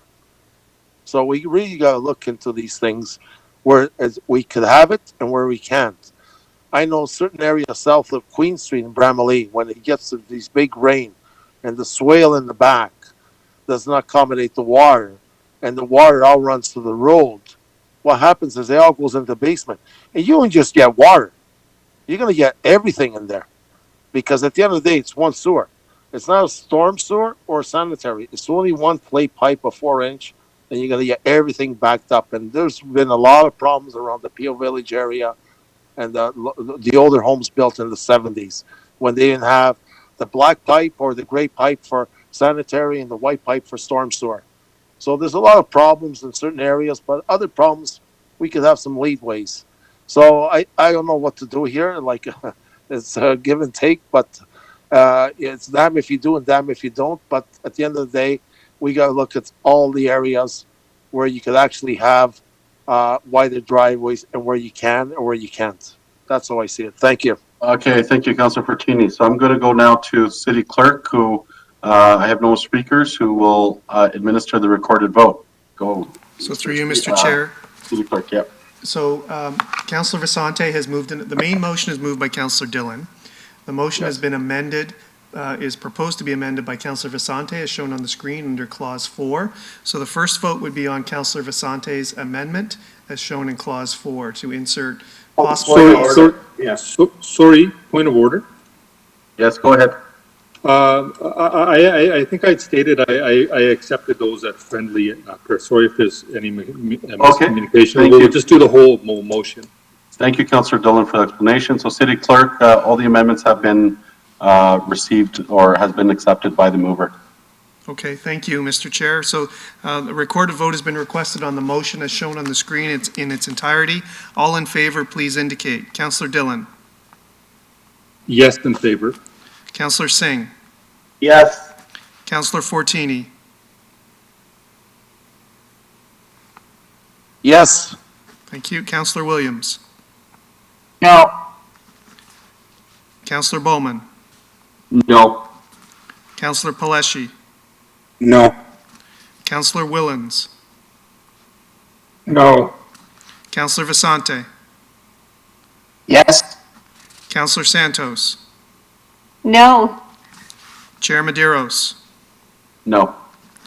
The motion does not carry. The vote is 4-6.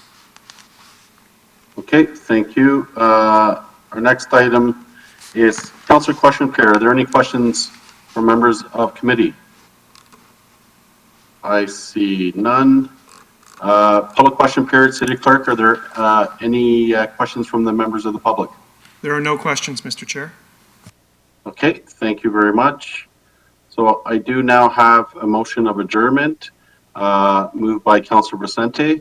That our next scheduled meeting is November 15th at 1 p.m. or at the call of the chair. Is there anyone opposed to this motion? I see no objections. Everyone have a good and safe night. Thank you very much. And thank you to staff for all the hard work tonight. Thank you, Mr. Chair, members of